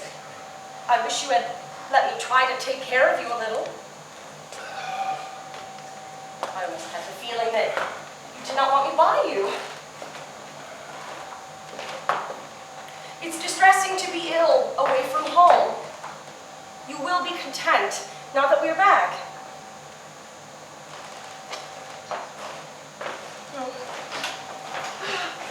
Maria will be right in. Now, Catherine, I want to hear about everything. I don't care how tired you are. I want to hear everything you did. It will take a year to tell you all that. Oh, well, tell me your most favorite thing. We saw so much. Oh, but you loved Paris, didn't you? Oh, of course you did. It's a woman's city, isn't it? But you loved it too, didn't you, Austin? Is she bringing that hot water? Yes, right away, right away. I don't suppose anyone wants to know what I did all winter. The truth is, absolutely nothing. Tell me, Lavinia, do you enjoy smoking cigars? What? Here we are, Doctor. I can't tell you how glad I am that you and Miss Catherine are back home, sir. We weren't expecting you until tomorrow, so the bedrooms are a bit cold, but it'll only take a jiffy to lay fires, and then they'll be warm in an instant.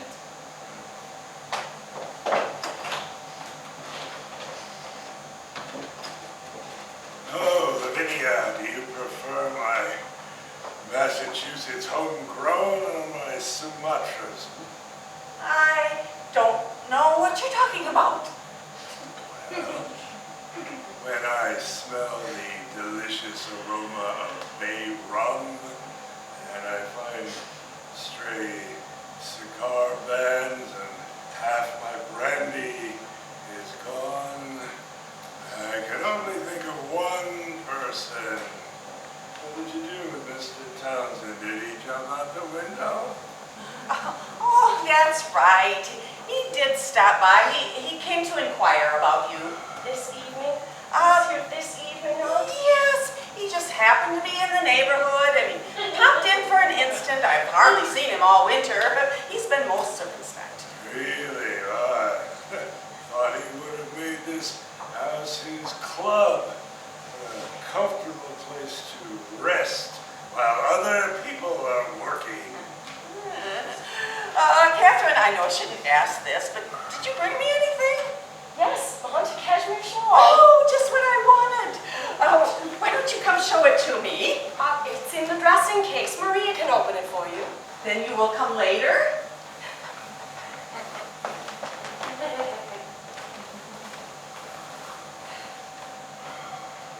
Father, I hardly expected you to speak that way about Morris. After all this time, particularly when we have done everything you asked us to do. What a ridiculous situation to find myself in. Fitting end to the worst, most futile 6 months of my life. They were not futile to me. I thought they were wonderful. Wonder, yeah, that's the word you used, Catherine. Wonderful. Tintoretto is a wonderful painter. The ices at the Cafe Riche were wonderful. Almost as wonderful as Michelangelo's David. If you mean I did not appreciate it, you are wrong. I appreciated everything. You saw nothing. When in Rome,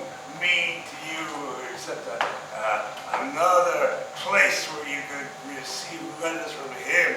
That is why you have not let me approach you these last weeks, because I told you I still love him. You carried that wastrel's picture with you everywhere we went. He blotted out any pleasure that we might have had. I waited a long time for my trip to Paris. I never thought I'd have to spend it arm in arm with him. Just goes to show you can't do things for other people. Even if they're your own daughter, you can't give her eyes or understanding, but she has But none. I have eyes, and I have understanding, Father, and you were not thinking of me in Paris. You were with my mother. I wish I was. Our trip has not changed you. Nor you, nor him. I suppose you'll be running off with him now any time. Yes, if you'll have me. Have you? He owes me quite a debt of gratitude. Bringing you to Europe. 6 months ago, you were a little limited, a little rustic. Now, you have been everywhere. You have seen everything. You have appreciated everything. You're going to be a very, very entertaining companion. I will try to be. Well, you have to be very witty, my dear. Your charm and gaiety is going to have to make up for the difference between the 10,000 a year you have and the 30,000 he expects. He does not love me for that. Oh, well, for what then? Your charm, your beauty, your grace, your cleverness. He admires me. Oh, Catherine, how many women and girls do you think he has had in this town? He finds me pleasing. Oh, I'm sure he does it.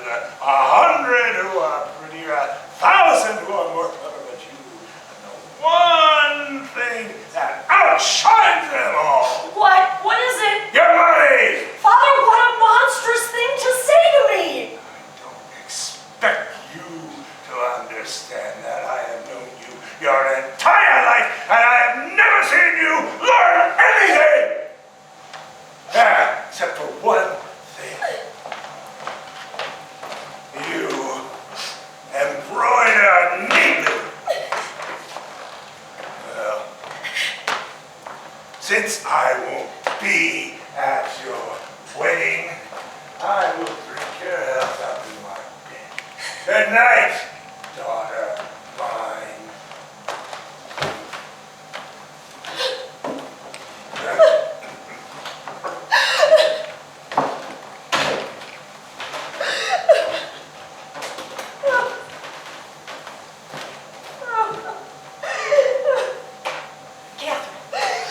Catherine, I have a surprise for you. What would you like more than anything in the world? Oh, Penniman, does Morris still love me? Catherine. Morris! Oh, yes. It is your Catherine. It is your Morris, who has waited for you for 6 months. Oh, Morris, I'm so glad to see you. Oh, I could not wait another night through. Have you been true to me? Have you been constant and Oh, faithful? yes. You've not changed your mind. No. You've not changed your mind. No. What? I could not leave without seeing you. What? We expected you tomorrow. What? I was sitting there when your father knocked on his front door. You have not changed at all, Morris. You are the same as ever. Has your aunt told you about my plan Your plan. for our marriage? Our elopement. Oh, It is for tomorrow night in a country parsonage up on Murray's Hill. There is a Reverend Lispenard who knows our story and who's prepared to help us. Do you hear me, Catherine? I love you so. Tell me what to do. I have engaged a closed carriage. I will come to the corner of the square to meet you at 5 o'clock in the afternoon, before your father has come in from his calls, but after it has already gotten dark. After we load your trunks, we will drive to the parsonage. After the marriage, we will stay in an inn up the river. And the next day, we will drive to Albany on our honeymoon. Oh, Morris, my husband. Do you like my plan? It's wonderful. And I have brought you the most beautiful silk waistcoat. You must wear it tonight for the wedding. Oh, dear girl. I bought you a set of buttons at Heiress in Paris. Buttons. They are rubies and pearls. They're quite nice. Oh, my dear, dear girl. Oh, Morris. My father caught cold on the boat. What will we do if he is too ill to go on his calls tomorrow? Well, then we will wait till the day after. Oh, no. No, I cannot wait. I could not stay a moment longer. I cannot bear it. But it is only one more day. No, I cannot stay. You don't know how it is with me. You don't know how... Oh. Morris, take me tonight. Tonight? How could we? We must. All my cases and bags are still downstairs. In another hour or so, the whole house will be asleep. We can get away quietly, and no one will know. Oh, Morris, please. I beg you, I implore you, if you love me, please, take me tonight. Where will we go? To your sister's or to the Reverend Lisbonard. He knows about us. He will not turn us away. It will not matter to him that we are one day sooner, and it means so terribly much to me. Very well, we'll do it. I will find us a carriage. I can be back here with my things packed in 2 hours' time. At 12:30 on the dot, you must be ready and waiting. Can you do that? I can do anything, my dearest. Now, we must decide what to put in your letter. What letter? The letter you leave for your father. Do you want me to write it for you? No. You must be very clever. You must be very clever, and you must melt his heart. You must make him feel all your love and devotion. I will not write him. Of course you will. You want him to forgive us. No, Morris, please don't. He won't forgive. Not ever. I know that now. I have good reason to. What reason? My father doesn't like me. Oh, my dear girl, you mustn't say such things. It's an awful thing to say. It is true. No, Catherine, your father is perhaps disappointed that his plans for you have not turned out as he wanted. He's perhaps hurt and angry with us both, but that will pass. It will not pass. My dear girl, if I am to be your husband, you must learn to trust my judgment, to rely on me. I do. That's right. Now, how many times, how many fathers do you think have spoken angrily to the daughters they love, particularly when marriage is the question? He does not love me. Of course he does. Indeed he must. Otherwise, he shouldn't be trying so hard to protect you. It is only your future happiness that he thinks of.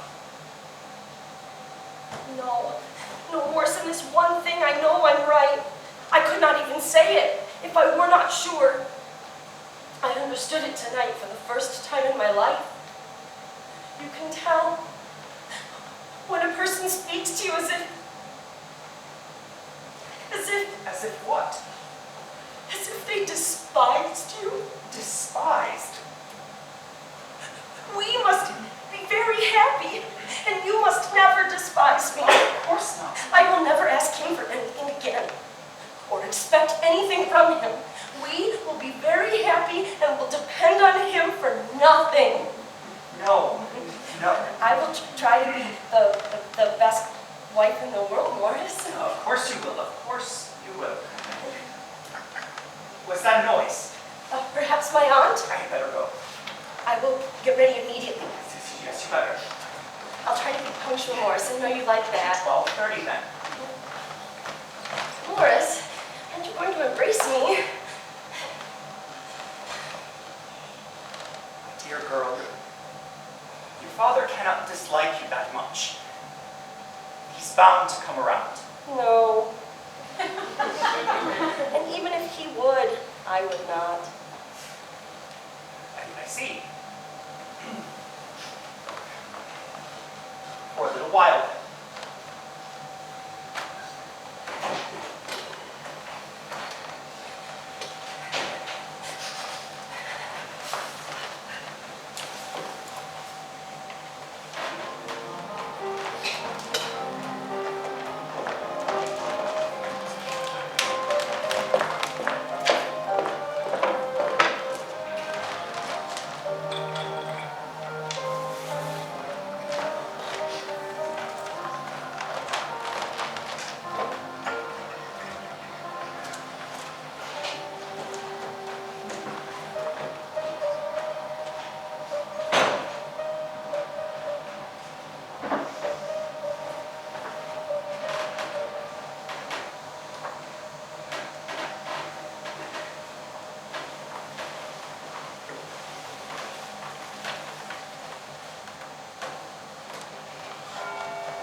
upstairs. Go back to bed. I want to know what you're doing. I'm eloping with Morris. That's impossible. That's for tomorrow. Shh.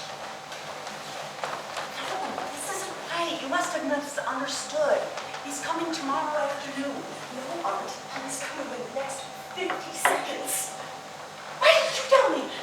He only left an hour ago. I had to repack all that Maria unpacked. I worked hard, but it's worth it.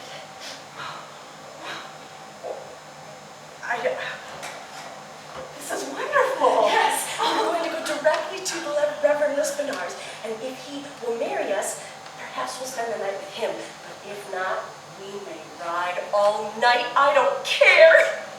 Will you spend the night with him unwed? Perhaps. Oh, romantic. Horace is so daring.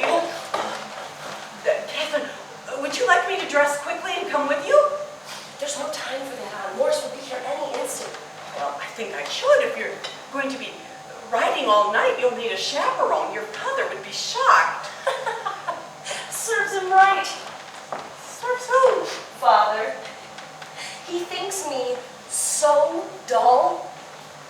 It would surprise him to have such a dull girl disgrace his name. Are you quite yourself? Oh, I think I hear a carriage. Oh, it's a box blowing in the wind. Oh, think of it. I may never stand in this window again. I may never look out on Washington Square on a windy April night.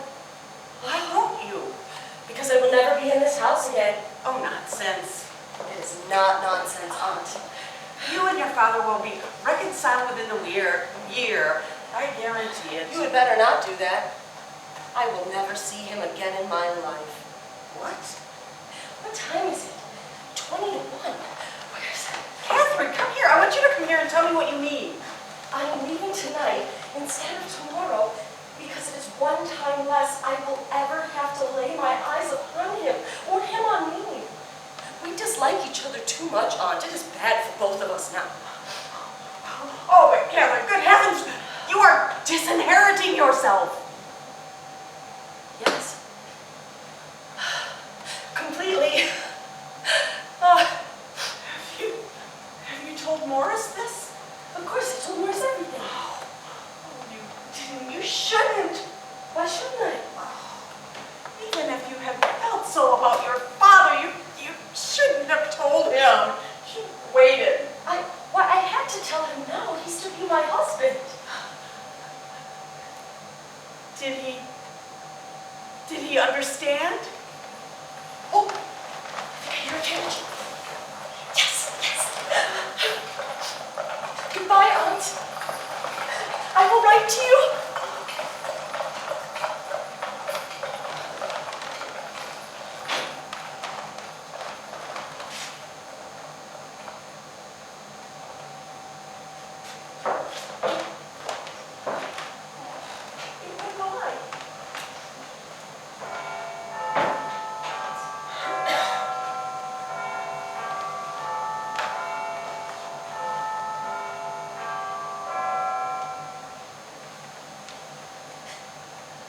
Why shouldn't I have told Morris? Catherine, why couldn't you have been a little more clever? Clever about what? About your father's money, about Morris. Oh, Catherine, if you have spoiled this opportunity. In an hour from now, Morris and I will be married. I hope so. Oh, Aunt, he is only 15 minutes late. You are ridiculous. No, I'm not. I know him so well. You know him. I love him. Catherine, Morris would not want to be the cause of you losing your natural inheritance. He would not want to see you impoverished. We shan't be impoverished. I have 10,000 a year. To some, 10,000 might be a come down. It might be like having none. How could it be? It is a great deal of money. When one is expecting 30. He has expected nothing. He loves me. He wants me for his wife. He would not want a wife of his to live in an undignified manner. What's undignified about it? We'll have more than Arthur and Marion had. Oh, Catherine, Marion was the popular girl of her year. She was a beauty. She was a belle. You think what my father thinks? You think that I am dull and ugly. But you're wrong. Morris loves me. I am everything he has ever yearned for in a woman. Oh, Catherine. I am. He has told me so. He thinks I'm pretty. He wants me. He could not wait for tonight. He said for tomorrow. He said we had to go. Oh no, I said we had to go tonight. But he agreed. He was willing. You can see that for yourself. He was more than willing. Perhaps he will come. Oh my God, perhaps. Do not say that to me. What should I say? I cannot stand one more minute of this. I cannot stand it. He must come. He must come and take me away and love me. You are hysterical. No one can live without that. You can't bear it in the end. Someone must love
needs the doctor right away. I'm sorry, man, but Dr. Sloper has been there 3 days himself.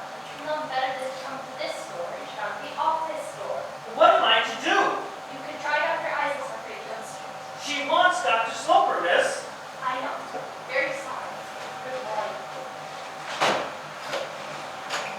Maria, was that the post? No, ma'am, it was the drums coach. Mr. Ram is ill. They want Dr. Sloper. Oh, Dr. Sloper can't go out. I know, ma'am. I told them to get Dr. Isaac's. Oh, that's quite right. The letters are on the table, ma'am. They arrived a little while ago. Do you think I should tell the doctor about Mr. Ram? I don't like to disturb him. Oh, he is up. He's dressing. You have more influence over him than I do. Perhaps you should tell him it is unwise to come downstairs. Thank you, ma'am. Good morning, miss. Good morning. Good morning, Catherine. There's nothing there for you. It's all for your father. Would you like to go downstairs and have some breakfast? Catherine, I don't know how long you can go on like this without food or sleep. I know you were awake most of the night. I'm sorry to have disturbed you, Aunt. You didn't disturb me. I'm just afraid you're going to become ill. Ill? With your father ailing, he asked for you again, Catherine. I do wish you would see him. I don't want to see him. I told you there's nothing here for you. Aunt Hannah, suppose Morris were ill. Morris? Yes. Suppose it was something quite Oh, sudden. I don't think so. If he were ill, of course he could not write. There are many ways to get messages to you. He is alone. He could not send. He has his sister. Our plan was a great secret. He dared not confide in her. There are many ways to get messages to you, dear. That's not true. My father is ill, and he could not send a message if we refused to send it. Why would his sister refuse him? Mrs. Montgomery did not like me. Morris could think that I deserted him. Oh, that's it. There he lives, alone and ill, and for 3 days I've done nothing. Catherine, I can't bear to see you torture yourself like this. But doctor, I don't think you should be up at all. I do. Stop sputtering. I'm perfectly able to walk down the stairs.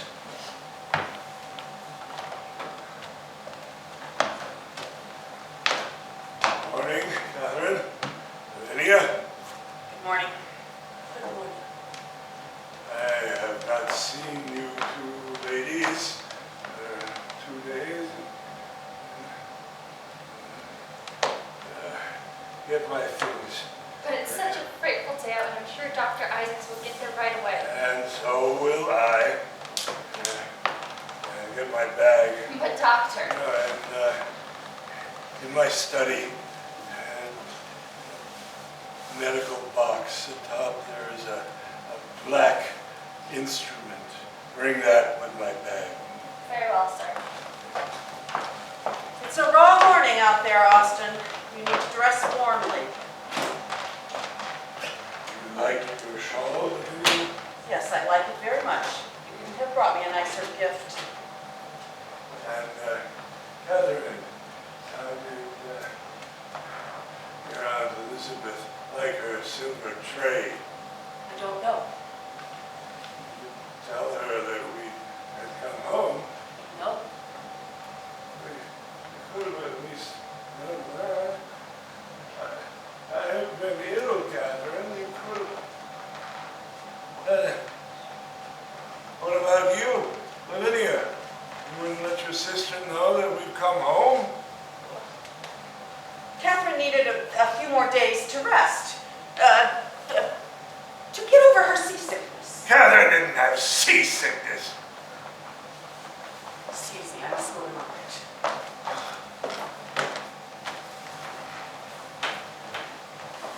Well, Catherine, I have not seen you for 3 days.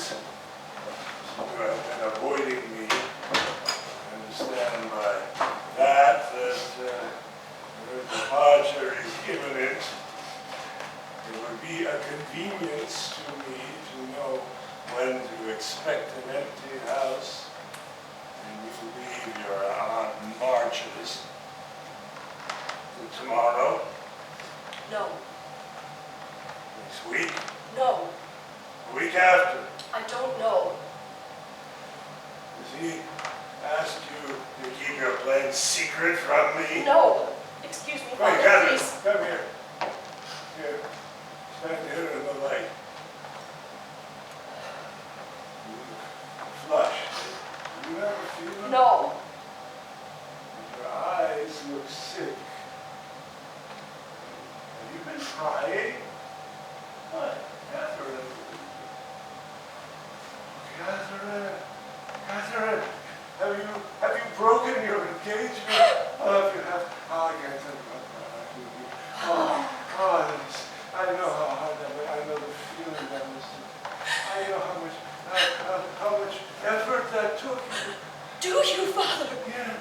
Look, I see it's too painful right now to talk about it. That's why I won't insist. But the pain will pass, and then you will see how wise and strong you have been.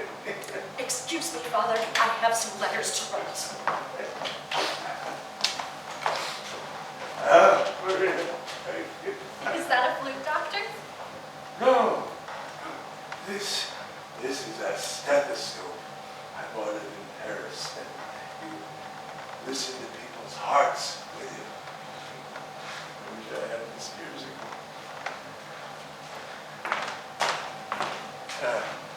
Maria, when I get back, I want you to have something hot for me. Yes, sir, but are you sure I can't come with you? I could carry the umbrella. Oh, no. You stay here with Catherine and do what you can for her. I'm afraid she's very deeply troubled. Yes, sir.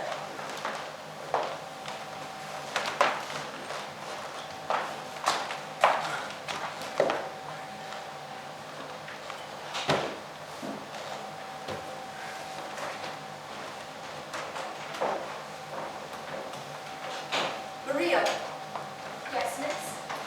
can you run an errand for me, please? Yes, miss. Has my father left? Yes, miss. This note goes to an address in the 2nd Avenue. Could you deliver it for me? Yes, miss. Could you take it immediately? It is urgent. Yes, miss. Thank you. I will just add a line while you get your bonnet. Very well. Thank you.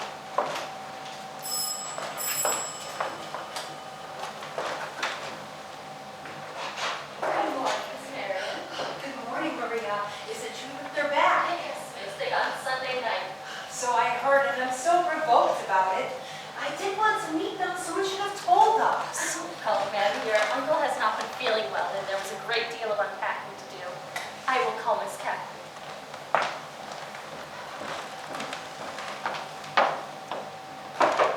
Miss Catherine, Miss Townsend is here. What? Miss Townsend.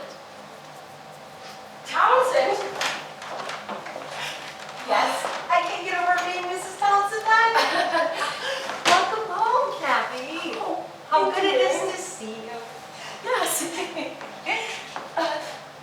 Maria, will you be ready to go? Yes, miss, I'll just get my things. I should be angry with you, Kathy, but as long as you got home safe, I'll forgive you. Did you have a wonderful trip? Wonderful. Yes. Yes, it was. It was wonderful. Well, then to think that Morris Townsend was here to greet you and we were not. I'll never get over it. Morris. Yes. You saw Morris. Yes, last evening. I was angry with him too for not telling us sooner, but he thought that we knew. What did he say? Not much of anything. He stopped by to borrow money for his passage. Arthur didn't want to give it to him. It is an expensive trip to New Orleans. New Orleans. Yes. When does he sail? He sailed last night at midnight. I mean, he is gone. Yes. From there he goes to California. He's convinced he'll find gold there. He will go to great lengths to find it. Well, I hope he does, for I want him to pay Arthur back. It is costly having a baby baby nowadays. Oh, Marion, a baby. You must be delighted. We're so excited, yes. I'm ready now, Miss Catherine, Yes, Marion? for the errand I'm to go on. You said it was urgent. Yes. It is no longer urgent, Marion. Then I'm not to go now, Miss. No. Thank you, Miss.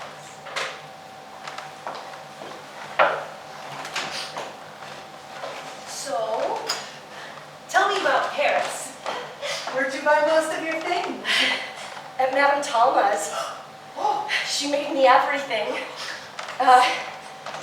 Evening dresses, cloaks, street dresses, and I have 6 dozen of each kind of underlinen. It sounds wonderful. It's a true sell for a princess. Yes, it is. And anytime you decide to marry, you'll have everything that you need. Yes. Marion, there's a shop in Paris that makes only baby clothes, and I bought a great deal there too. That is so sweet of you. I got things in different sizes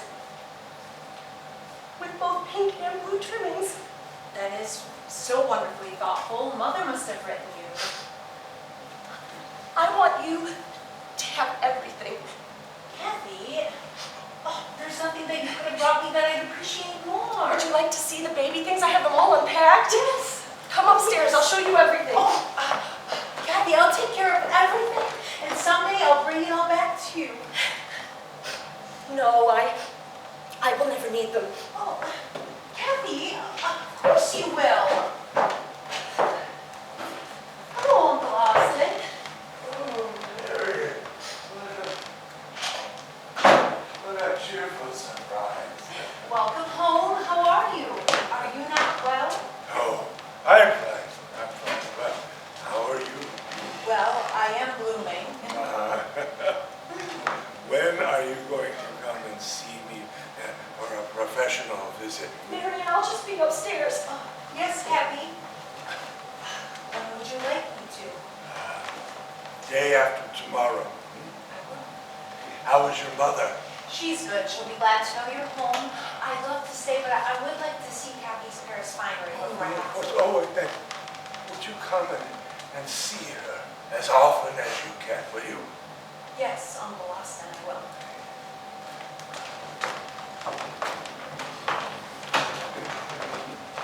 How is Miss Ferrand? I don't know. I didn't get that far. I was very busy. I lurched into the rails. I had trouble getting up our own steps. I think you should have stayed in bed longer if you got up too soon.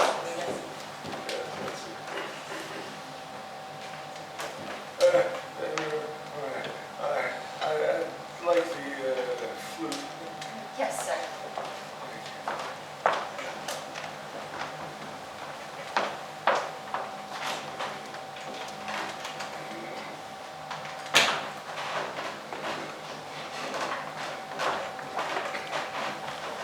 Uncle Austin, I'd love to stay and spend some time and talk with you, but I must get going. Arthur's mother's coming for lunch. Of course. I will see you on Friday. And tell your mother to come and visit me, would you? I will. Kathy, I can't thank you enough for the lovely things. Thanks for having this.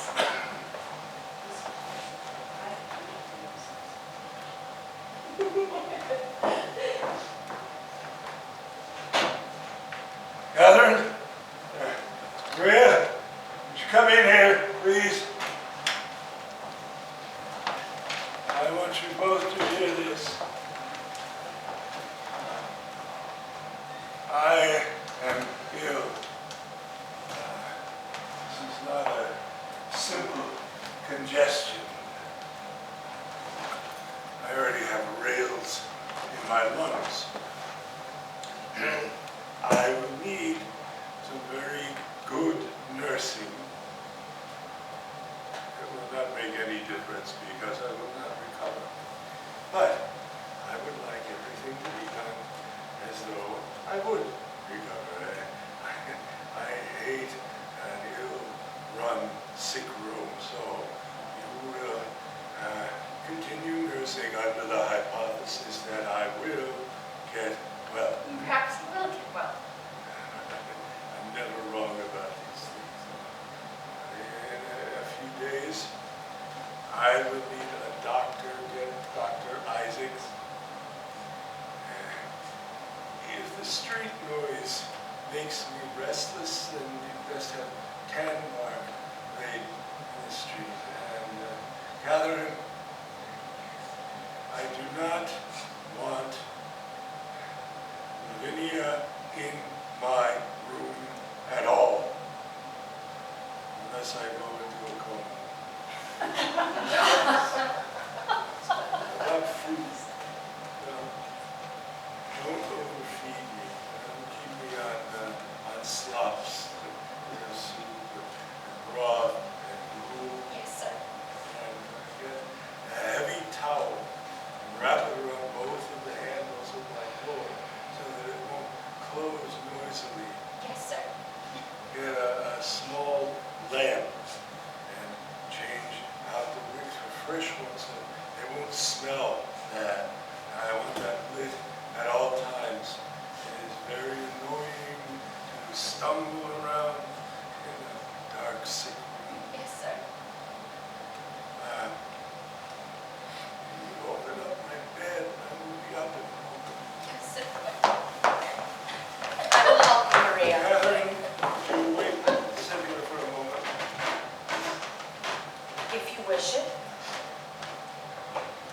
Catherine, you have great emotional strength. No, Father. I admire that. You were not affected by what I just said.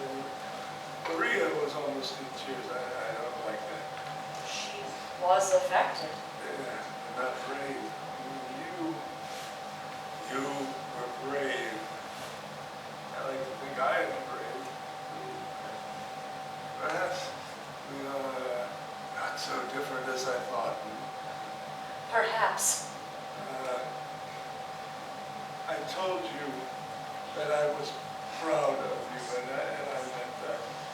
Today, for the first time, I saw that you have good judgment and the strength to carry it forward. That has made my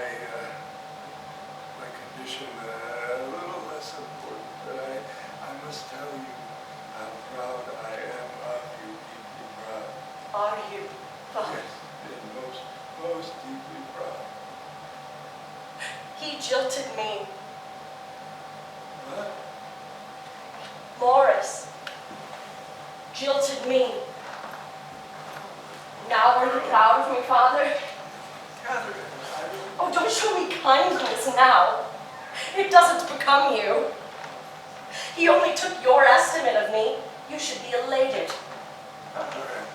I am mortally ill. Don't punish me now. Don't withhold your natural affection. I have no affection for you, Father. Why?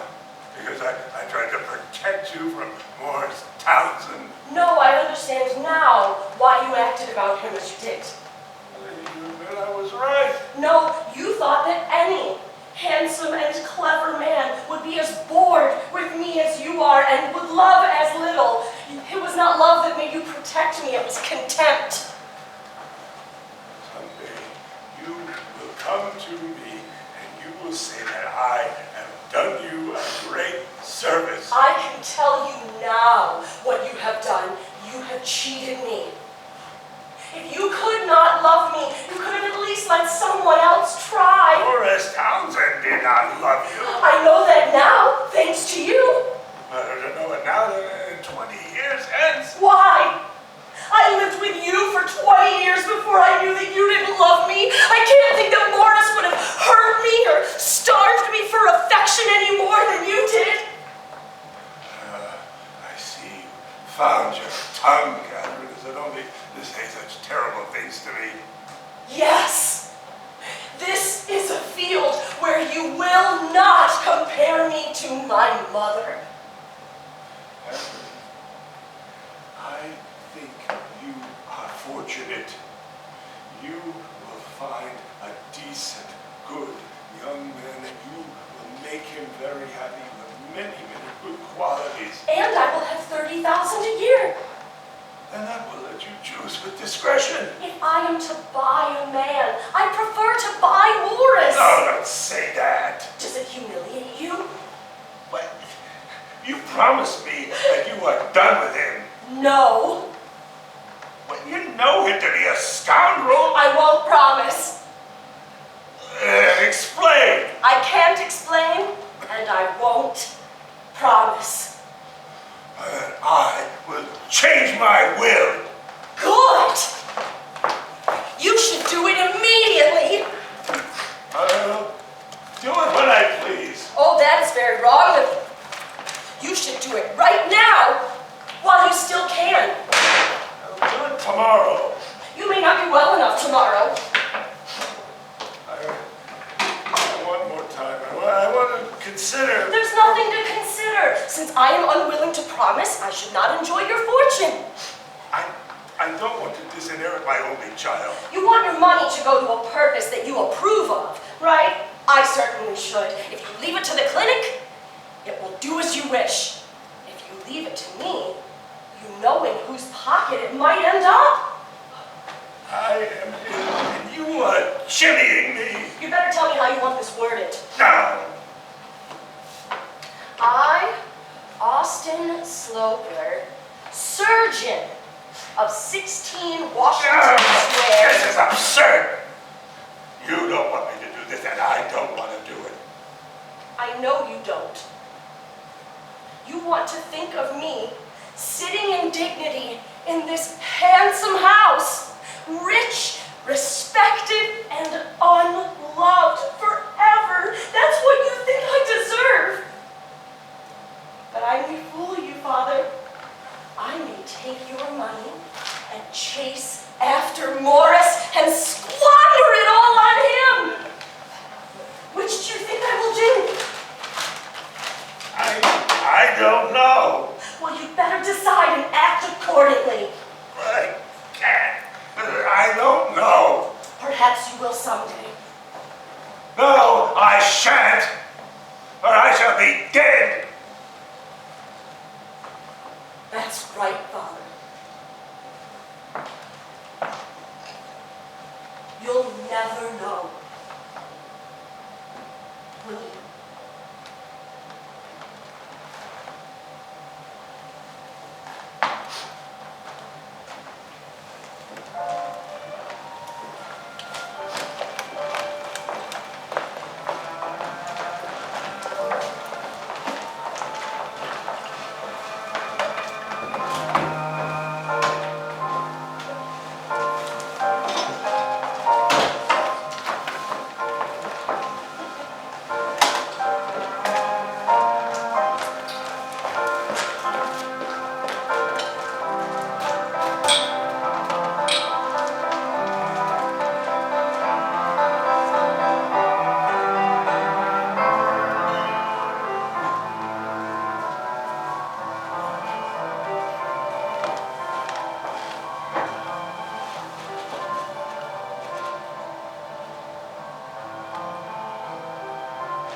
Here we are, ma'am. I didn't sugar it since Miss Catherine likes to take her own sugar. Oh, good. You can just put it there, Maria.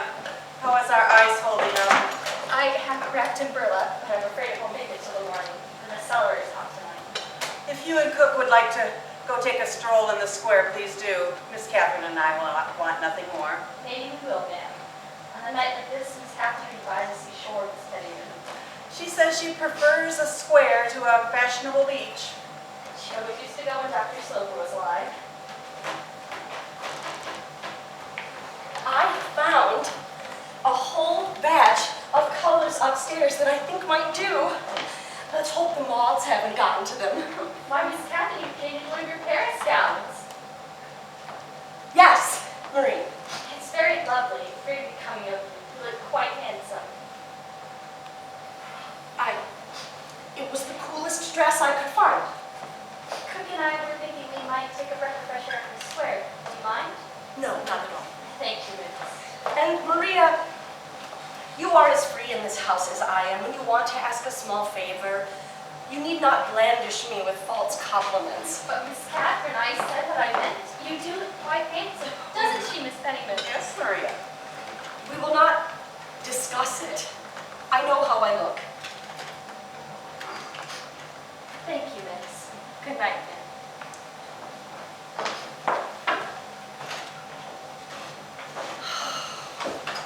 I so enjoy my embroidery now. My samplers come along beautifully this summer. Catherine, would you not have liked to left the city? No one. You're so young, dear. Resorts were made for girls like you. And with your enlarged income, you might have taken a lovely house by the sea. I prefer it here. But you see so few people. I'm worried about you. I see the people I like. I should make you do the things I know are good for you. Are you discontented here on? I'm content for myself, but I am set in my ways. I'm becoming an old lady. Let us have some lemonade. It will cool you. So many couples out in the square. I like to see that. If you would like to go for a stroll, I'll go with you. Oh no, I don't want to go out. Are you tired of your embroidery? No, it hurts my eyes. Catherine, I am going to say something that may surprise you. Oh, pray do. I like surprises. It's so quiet now. Well then, I have seen Morris Townsend.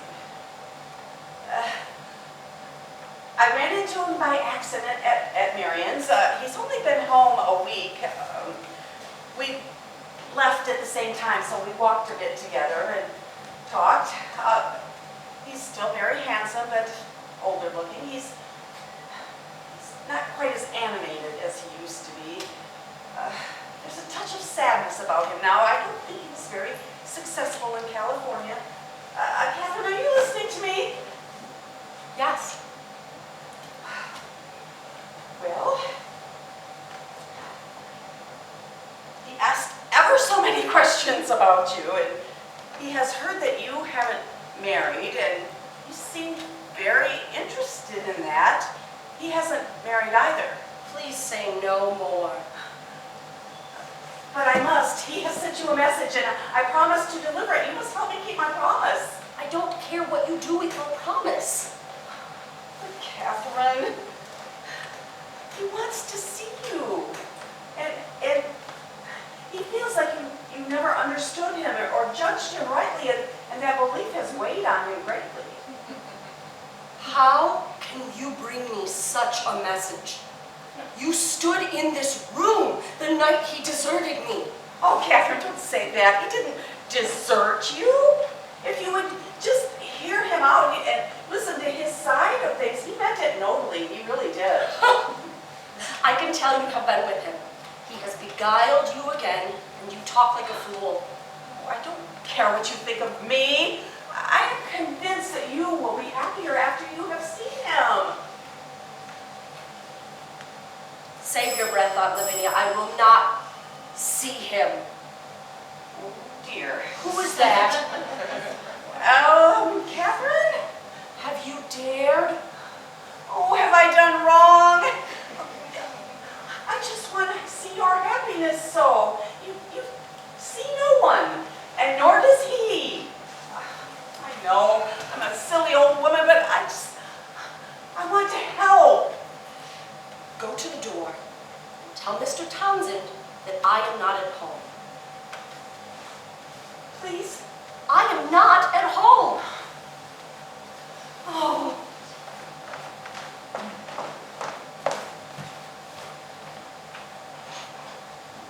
Good evening, Morris. Good evening, Mrs. Penniman. It's a long time since I stood here. Yes. I'm afraid Miss Catherine is not at home. Oh, Give her my message. Yes, I gave her your message, but she is not at home. I see. I'm sorry.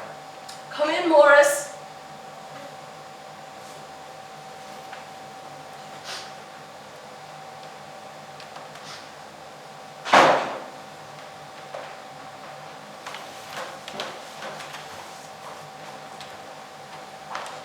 Good evening, Catherine. Good evening. I have been sitting in the square for the past half hour watching your windows. I knew that you were home. Do I offend you so by coming? You should not have come. Didn't your aunt give you my message? I did not understand it. It's easily understood, Catherine. I have never ceased thinking of you. Morris, if you cannot be honest with me, we will have nothing further to say to each other. Very well. I ventured. I want very much. May we not sit down? I think you better not. Can we not be friends again? We're not enemies. I wonder if you know how much happiness gives me to hear you say that. Why have you come here? To say such things? Because since the night I left, it has been the desire of my life that we should be reconciled. I could not break up your life with your father. I could not come between the two of you and rob you of your due. Morris, my father did not disinherit me. He only threatened to test you. But I could not know that then, the night that I went away. No, you could not. And you do understand what my intention was. I have had 2 years to think about it, and I understand. Therefore, there's nothing left to say. I will bid you good night. I have come all the way from California to see you, to explain this to you. It is late for explanations. I would have been back long since, but I had to beg and borrow for passage money. It has been a real difficulty getting back here. Why, between Charleston and New Orleans, I had to work as a hand, a common seaman. Now that I am here, you will give me the chance to vindicate myself. Hear me out, Catherine, please. Dismiss me if you wish, but hear me out. First, for the sake of everything we've been to each other, hear me out, please. What is it you wish to explain? So many things, Catherine, so many things. May we not sit down now?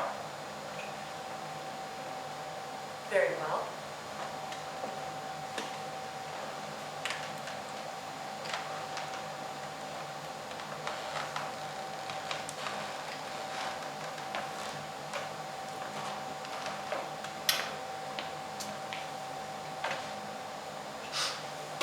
Sitting in the square, I knew just what I wanted to say to you, but seeing you now, everything has gone out of my mind.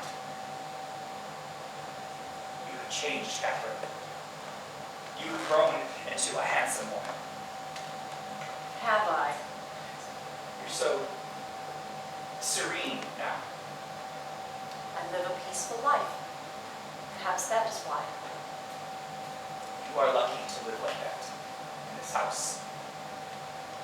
It has been a long time since last I sat here, and I tell you, Catherine, you are a lucky woman.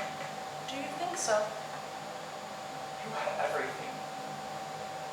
Wealth, position, security. No wonder you haven't married. You had nothing to gain by it. I had nothing to gain by it. Catherine, I have very little to offer you. Very little except the tenderest affection. Sometimes that is a great deal. It was because I loved you that I disappeared. That night. I know it. I know how it sounds. It sounds preposterous, but I had to be strong for both of us. And I refused to take advantage of your feeling for me. My dear, no man who really loves a woman could permit her to give up a great inheritance just for him. That is only in storybooks. Try to understand me, Catherine. Try not to think of what it looked like, but of what it really was. It was an expression of a husband's love, protecting a wife's future. Can you think of it that way? I can try. You can. You are not implacable. Your aunt feared you might be. My aunt does not know me very well. Catherine, will you forgive me for the pain that I have caused you? I forgave you a long time ago, Morris. Catherine, dear Catherine, we have only waited, and now we are free. How are we free? But nothing stands in our way. Do you mean that you love me? I did not dare say it. Why not? Because I didn't think you would believe me. I believed you once, didn't I? It was true then, and it is true now. I have never changed, and something tells me that you haven't either. What tells you that? Your expression, your forbearance of me. And the fact that I know you pretty well, and I know how deeply you feel. Do you? Perhaps I sound fatuous, but I believe your nature is such that you will always care for me a little. Yes, Morris, that is likely true. Well, then let us not waste any more time. Let us make the rest of life happy for each other. How? How? Why, by picking up where we left off. By doing tomorrow or next week what we were going to do 2 years ago. By marrying Catherine. Would you like that? Like it. Why, it would make me the proudest and happiest man in the world. What will you make me? I will try to be a good husband to you. I am older and wiser now, and our marriage would mean a great deal more to me. Why? Because I know how deeply you loved me, and I need that now. I need it more than anything.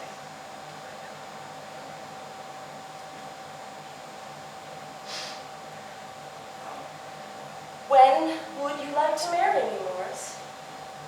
And you will. You are as persuasive as ever. I need to be. Well, we should wait. After all, we have had our courtship. We have. Next month. A month. You are not as impetuous as you used to be, Morris. Impetuous. Why, I would marry you tonight if I could. Would you, Catherine? Do you think the Reverend Lisbonard is still waiting? We could tell him we were detained. Oh, Catherine, would you really? I think I would like that. Then we shall do it. We shall do it. Come with me now. Come as you are. We will find a carriage in the square. You must give me time to pack my things. Oh, of course, of course. Where are your things? At my sister's. We can pick them up on the way to Murray's Hill. Would it not be better to run and get them and then come back and pick me up? Yes, I will run all the way there and come right back. Morris, so many times I've thought of that inn up the river. Have you, my dear? Then we shall do it. We shall have the same honeymoon as before, belated as it is. Do you remember the buttons that I bought for you in Paris? Oh, yeah, yes, the buttons. I have them. Will you wear them tonight for our wedding? Great pride and love, my dear. I will go get them. Penniman! Penniman! We could be to Murray's Hill in an hour or so, right? Oh, yes, by 10.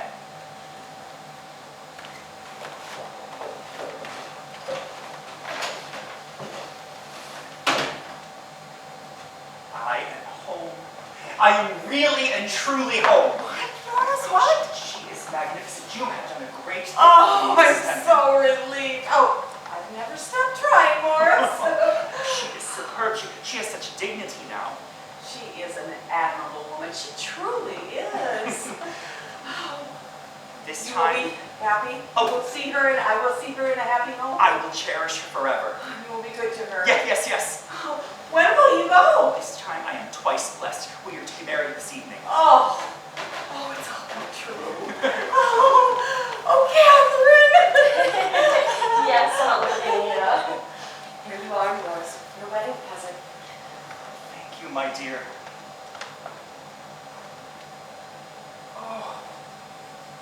They're beautiful. They're rubies. They're the most beautiful thing I have ever had.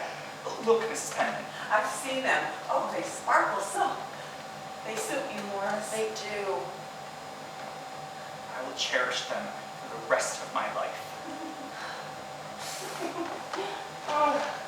Oh, not now, Morris. If we start to kiss, we'll never make it to the parsonage.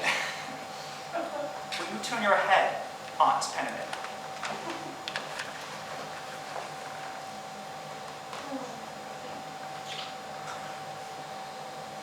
You must not waste any more time, Catherine.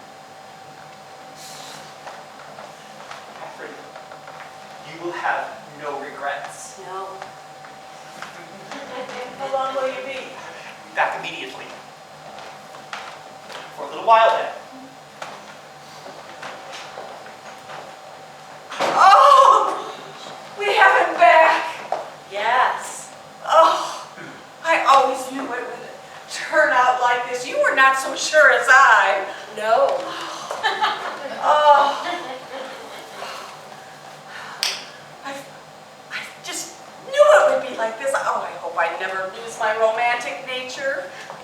You are more romantic than you think you are. I think Morris sensed that. Yes, he did. Oh, don't bother with that, dear. I'll get it. Whoop. It will take him a little time, Aunt.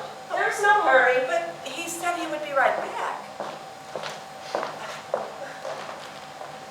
Gosh, I have just read about things like this, and now it's coming true in our very lives. Yes. Oh, the Paris lingerie. How fortunate that you bought that. I will go up and pack it for you, and I will sprinkle it with fresh lavender. Not yet, Aunt. What? It's only a stone's throw to his sister's. What are you doing this now for? I'm working on the Z. Well, don't do it now. I have only a few more stitches. Well, do it afterward. I must finish it now, for I will never do another. That is right. You have better things to do now. Indeed. I can do anything now. Oh, come upstairs with me.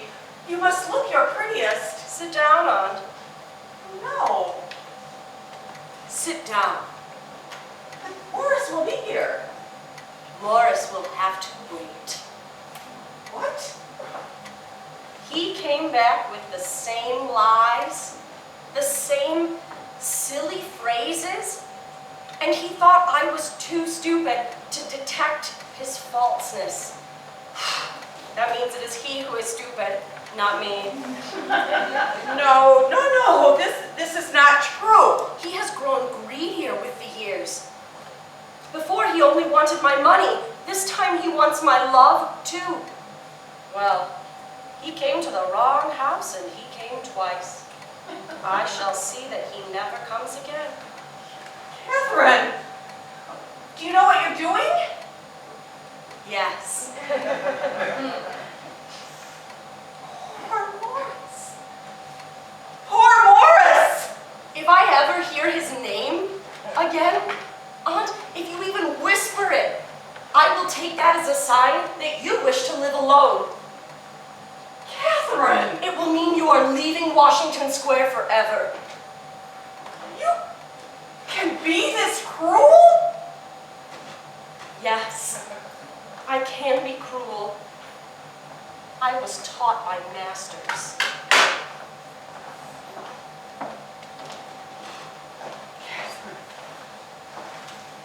Life can be very long for a woman alone. I am twice your age, and even I, Good night, Aunt.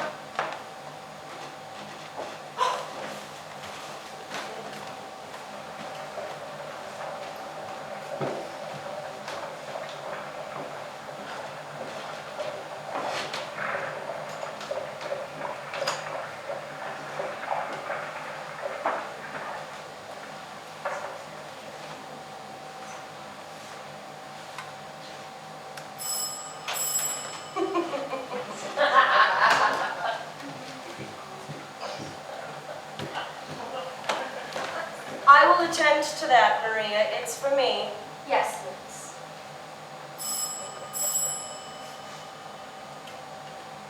Miss Catherine. Bolt the door, Maria. Bolted. Yes.